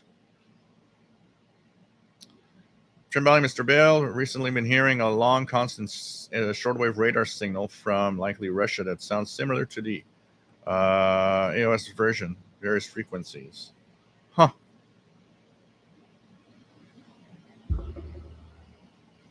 GA Dakota, that's why the HD format needs to be abandoned for something less or with no proprietary. Yeah. Robert Spence, I have cheap shortwave radio and can't seem to receive any shortwave band broadcast. Anyone, any idea? What is the shortwave radio, first of all? That would be very helpful. And receiving no shortwave broadcast doesn't mean the radio doesn't work. It could be that you're just in a noise environment, so all the signals are washed out. David, I personally gravitated more towards HDRs, hardware-defined radios. Not that I dislike software-defined radios. In fact, HF Plus Discovery I've made great DX with, but I prefer the traditional. Yeah, that's more of a personal thing. You like the fact that you want to have a kind of a traditional tabletop or desktop receiver. Like we were saying earlier, it's more of a personal thing here. Okay. Kingman Public Access TV. Nice to have you on board and watching from the library. Cool.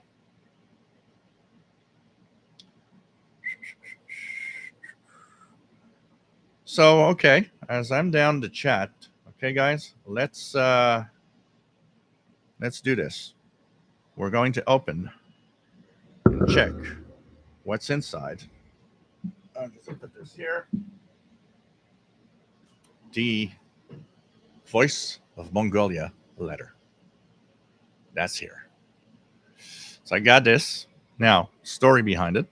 I got a Canada Post mail delivery in my mailbox, and it said I had to, I had a package or I had something. So I scan it on the website. It says no package. Doesn't exist. So I went to the post office, or I called the post office, and they said they had nothing. And I was like, what the hell? I have this I have this. Just gonna check something here, guys. Won't be long. Okay, here we go.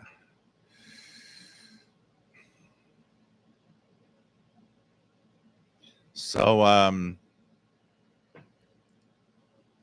apparently it doesn't exist. That comes up to it doesn't exist. And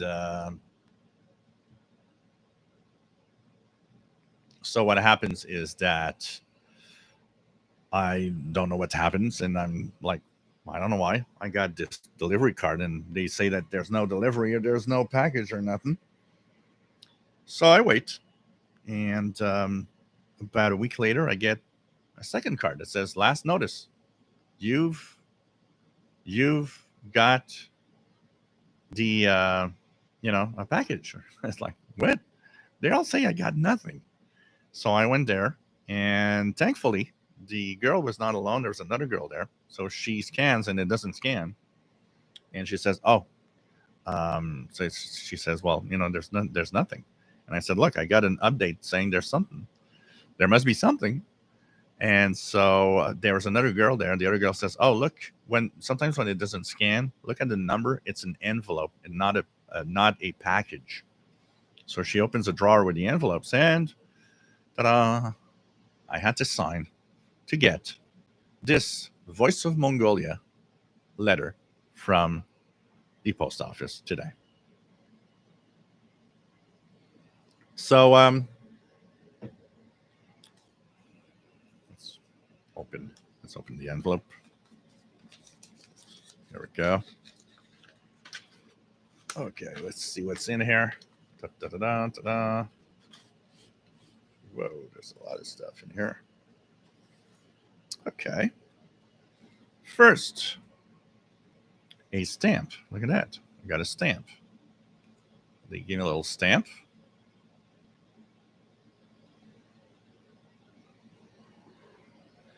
Then, this is a sticker. I got a sticker. Voice of Mongolia sticker. Pretty cool. I'm going to put that somewhere. A postcard.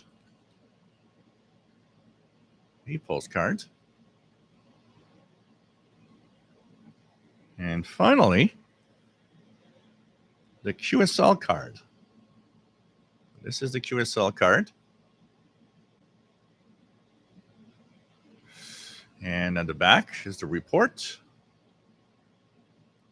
So this is my verification of reception for my report of March 15th, 2022, which was the first night, by the way. If you guys remember, that was the first night that Voice of Mongolia had its relay tour from WRMI. So Voice of Mongolia is the country's only overseas broadcasting service and is operated by Mongolian National Broadcaster, a pioneer sole public service broadcaster. It was founded on the 1st of October 1964. Today, the output of the Voice of Mongolia consists of various programs designated to provide information about Mongolia in 5 different languages, including Mongolian, English, Russian, Chinese, and Japanese. So this is the QSL. This is my first QSL in quite a long time. The last QSL, I don't even remember what it was. I think it was a pirate station. So my Voice of Mongolia QSL, which is my second Voice of Mongolia QSL ever, by the way, because I do have another one from a long time ago when I heard it direct. But so second QSL. So this is it, guys. This is what is in the envelope: a QSL card, a postcard, a sticker, and a stamp, which is generous because when you consider that a lot of broadcasters today kind of don't, give anything or almost, kind of generous. So that was the opening of the Voice of Mongolia letter.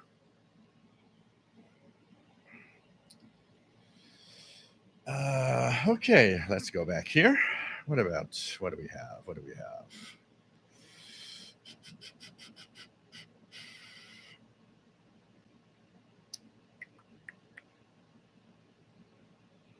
else do we have?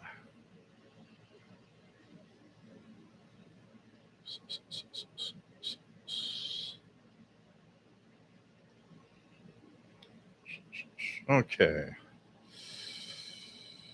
Yeah.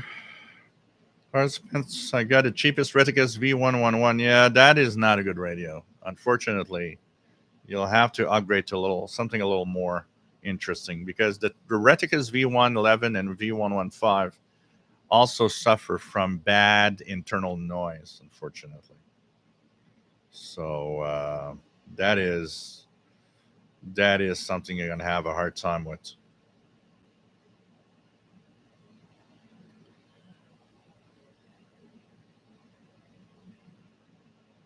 Kingman Public Access TV, but some Mongolia still on the air. That's pretty cool. Yes, absolutely. They never left shortwave, but now they're easy to listen to because they have a relay on WRMI.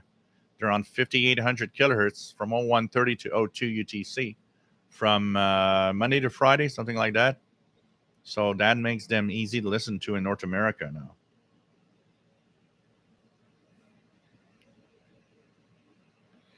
Mike WX50, Joe is going to get looks for getting mail from strange locations again.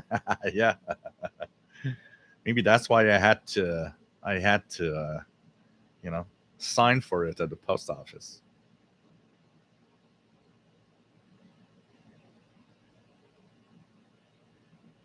Harry Holden, I'm thinking about getting the H501 radio. I live on the Atlantic coast of Florida. Do you think the ferrite antenna in that radio would be good for transatlantic DX on medium wave and long wave? It is a pretty good radio. It has a longer ferrite than a lot of radios, so on medium wave could be very good. But what's cool is that you can also, the antenna jack also is good for medium wave AM and long wave. So if you put an outdoor antenna, you actually will be able to use the outdoor antenna for your medium wave, long wave DX, which not a lot of radios actually do.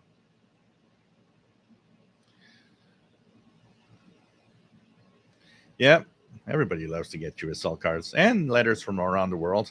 And that's a long time since I got a letter from somewhere else. Pretty cool.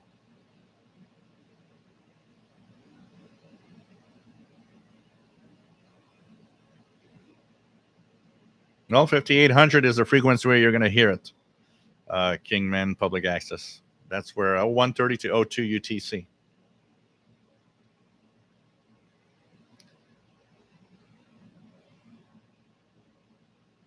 So it's pretty cool. Pretty cool. My WX50 has been 40 years since I received my last QSL. I should get back in the game. I didn't actually. What I did is I wrote to them to let them know that I was happy that they were having a relay over WRMI, and that was helping me actually receive them, because Voice of Mongolia is impossible here. And what happened is I I told him what I was listening. I told him what the program was and so on, and I was happy to listen to. That now they got a regular listener in North America. And I put my postal address, but I did not ask for a QSL. I didn't ask anything. I just told him I was happy with the program, I found it interesting, and so on, and that they had a regular listener. They, on their own, decided to send me a QSL card. So it's like, okay. And of course, some of you guys told me that the week after, I think, some of you guys told me, hey, you were on the Mailbag Show on Voice of Mongolia. Like, oh, okay. I missed it out, but I was on the Mailbag Show, apparently. Jim from Rhode Island, nice to have you here. Yeah, good old days of physical QSL card. A lot of them are e-QSLers now. So pretty cool. I don't know what that statue here, that thing is. Does it say something somewhere? It says, yes, it is. Genghis Khan. Absolutely. That's what it says here on the top.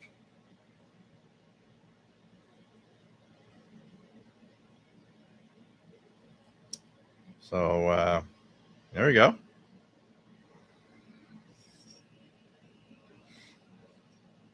So pretty cool. Pretty cool also, considering that today, not only that, most of them just send you the QSL with stamps on it. No envelopes, nothing. So they are definitely a little more generous than a lot of broadcasters with what they have here.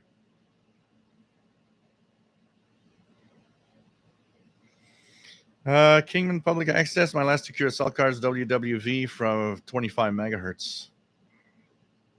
Take care, Matt, MDK2. Always nice to have you here. Stay safe. Before that, what did I have as a QSL card?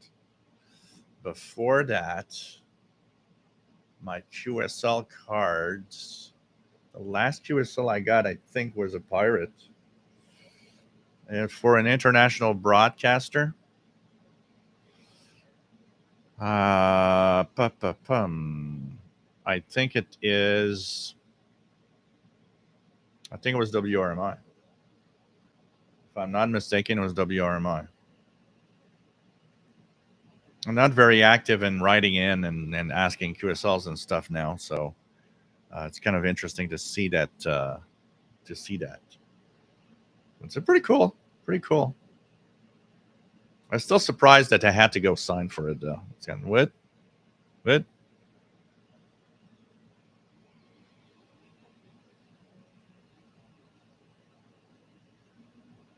Live in Radios. Did I ever talk about your channel, Live in Radios? Is it mainly radio videos? Because you could send me the link at official. Oops, what do I do here? Official. What the hell am I doing? There we go. I hate this.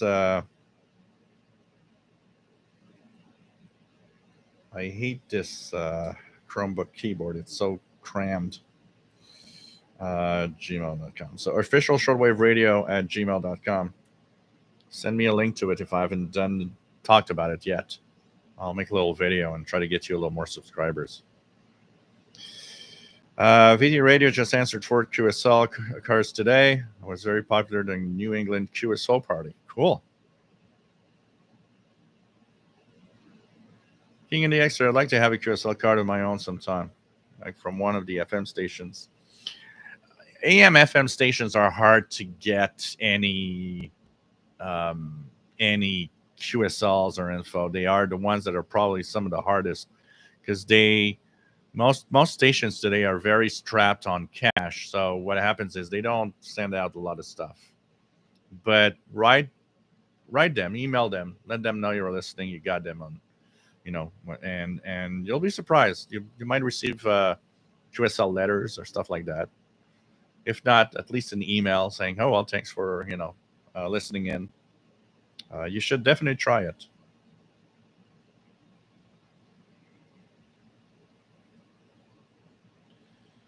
Um,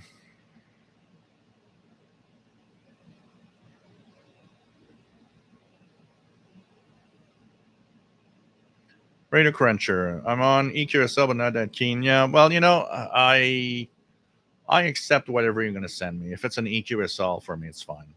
I get the fact that we come from times when we had all these paper QSLs, which was kind of cool. But what I do is I print them on photo paper to make myself a copy of it. BT Radio, I won a Yaesu FT991HF6 mobile transceiver at Nearfest last weekend. Wow, that is so cool. Congratulations. Youch.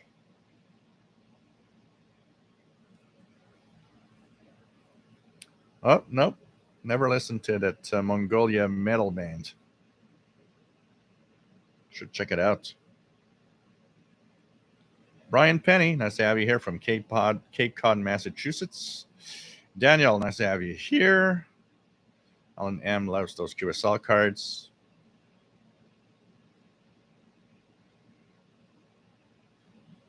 Tom DX logged Mongolia in 1987.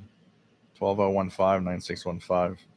Yeah, the Voice of Mongolia QSL that I have from the good old days is from somewhere in the 90s, I believe. And I think it's on 12015, which was, if you had one chance at receiving them, 12015 was the one frequency that was possible. So, Conceal my text and antenna bristles with energy, carrying me emotion on wavelengths and almost free.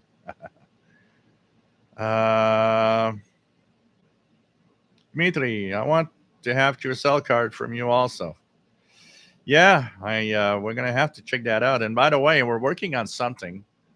Since the CIDX Club is 60 years old this year, I talked about Sheldon. So there is a club call for CIDX, and I offered to maybe do a special event CIDX club station and operate it from here.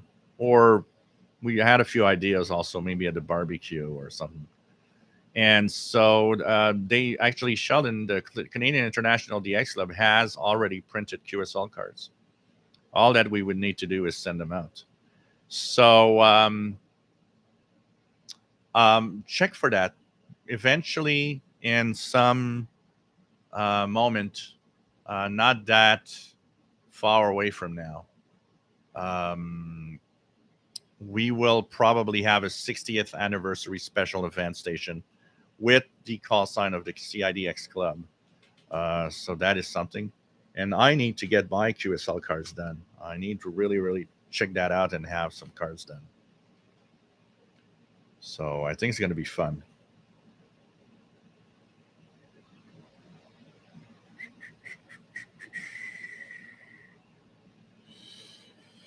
Nissan has air traffic control 6628 from Dublin. So cool.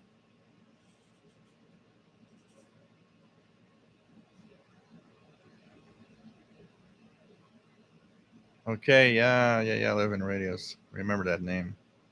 Miki Delmich got all the info to include to you in my column. Welcome to Very Interesting. Cool. So technically, it was received a week ago. Technically, but I picked it up today for Voice of Mongolia. So you got all the details for the column. And so why not, guys? If you want to have your first QSL, if you never had one, what you should do, that Voice of Mongolia QSLs, listen to their show, 5800 kilohertz from 0130 to 02. And then what do? You send them an email. That's what I did. From that email, you include the frequency, the time, the level of interference, if there any, how good the reception was, Some use simple code. You can just verbally say it. So frequency, time in UTC, date, and then program details. Let them know what they were talking about, if any songs were played, the news they were giving out, and so on. And give them the details of that half hour of programming. And just make sure that you put your postal address in the email. And look, a month later, 2 months later, you get a QSL card. So, that could be your first QSL if you had never done it. And there are other stations like QSL, some EQSL, and EQSL is a QSL you get an email. So often it will have a picture or, with the details of your reception. These are getting more and more popular because they're cheap. They don't cost anything compared to that, where they are sending you a letter, which costs more money. So you can check that out. That could be your first QSL.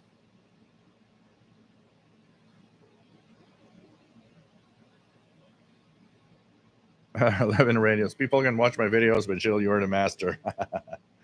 Francis Moore, yeah, I'm checking out so many others, including the one you mentioned. I'm going to try some home. So pretty cool. Brian Penny received an EQSL today from Brazilian Pirate Radio Antares. Very cool. Cool. Richard Wagner. Yeah. Stamp collectors. You're getting stamps here. You're getting stamps, which is kind of cool.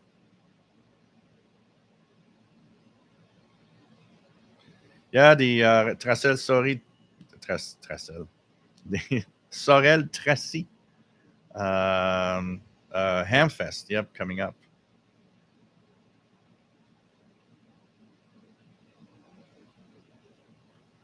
Wasn't 12015 also Radio Australia back in the day? Yeah, that rings a bell. They might have used that frequency at some point.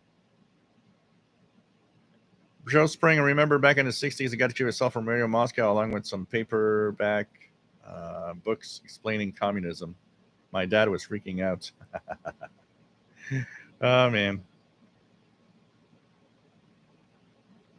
Yeah, at the time, Australia, yeah, that probably was making it much easier for you. Here in North America, Voice of Mongolia was always a pretty hard DX target, for sure.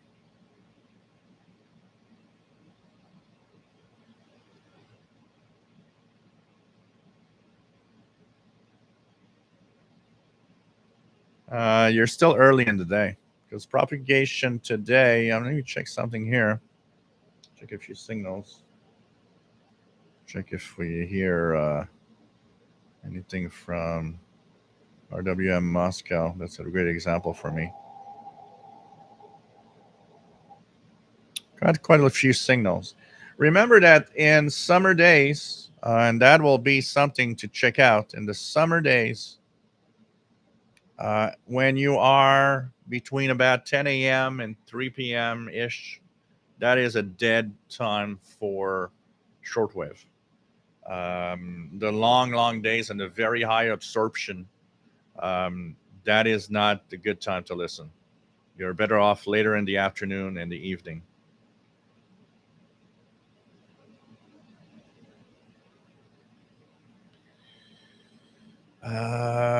DBSC, nice to have you here. KC1PSK from Connecticut.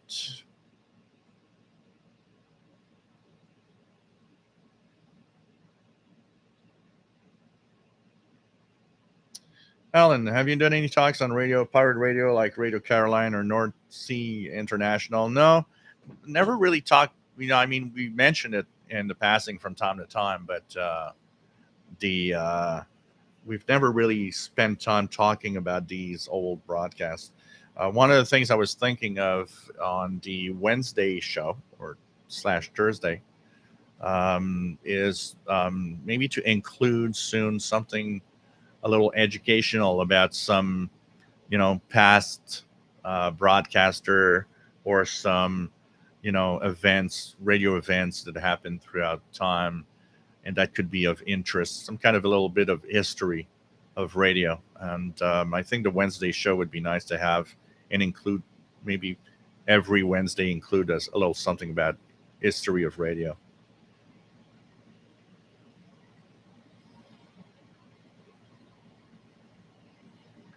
Kingman, Kingman Public Access, they can also automate EQSL or just have someone quickly go over the list to verify and computer takes care of the rest. I have one from the Flat Earth EQSL. Is it a flat QSL? From WBCQ? The, today, honestly, they're not verifying logs much. I remember one guy coming up to me and saying that he'd heard Sound of Hope Taiwan and sent a reception report. And at the time, I told him, no, you didn't hear Sound of Hope Taiwan. You heard a CRI jammer. And he comes up to me and says, aha, you're wrong. I got a QSL. And I said, and then he comes back to me maybe 2 days later and it says, well, I had a friend of mine that listens and understands Mandarin. And he did confirm that, no, that's not Sound of Hope. That was China National Radio. But he then asked the question, why is Sound of Hope sending me a QSL? And that, I think that's the thing today. They're not, and back in the old days, they often did check their logs. I think today they just like, here's your QSL. Who cares? I'm listening to you. Okay, QSL. Here you go. It's not like in the old days. I remember being frustrated in the old days, like sending a letter. I remember once HCJB sent my reception report. I get a letter back. Sorry, we could not QSL because there was no frequency mentioned. What? Come on. I had the frequency. I'm sure the frequency was there. Man, the frustration.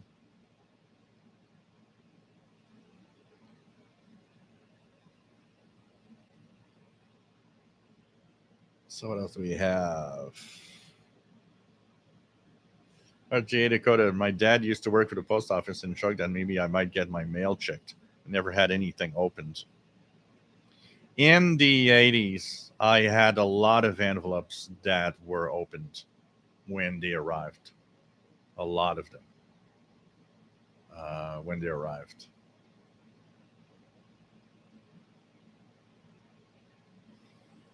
No, okay, Radio Van in Cuba sends really, really just the bare minimum. They'll send you a QSL card, and that's pretty much it. They don't have a lot of money. Take care, 11 Radios. Always nice to have you on board. Stay safe. Zenfaro says that RWM Moscow 9996 is good. WWV 15 megahertz, very strong in Westchester, New York.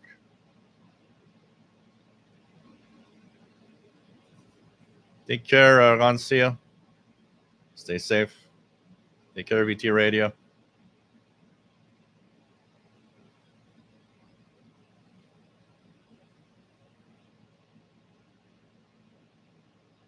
QRP Adventures. Any recommendation for a mobile shortwave antenna? I don't know.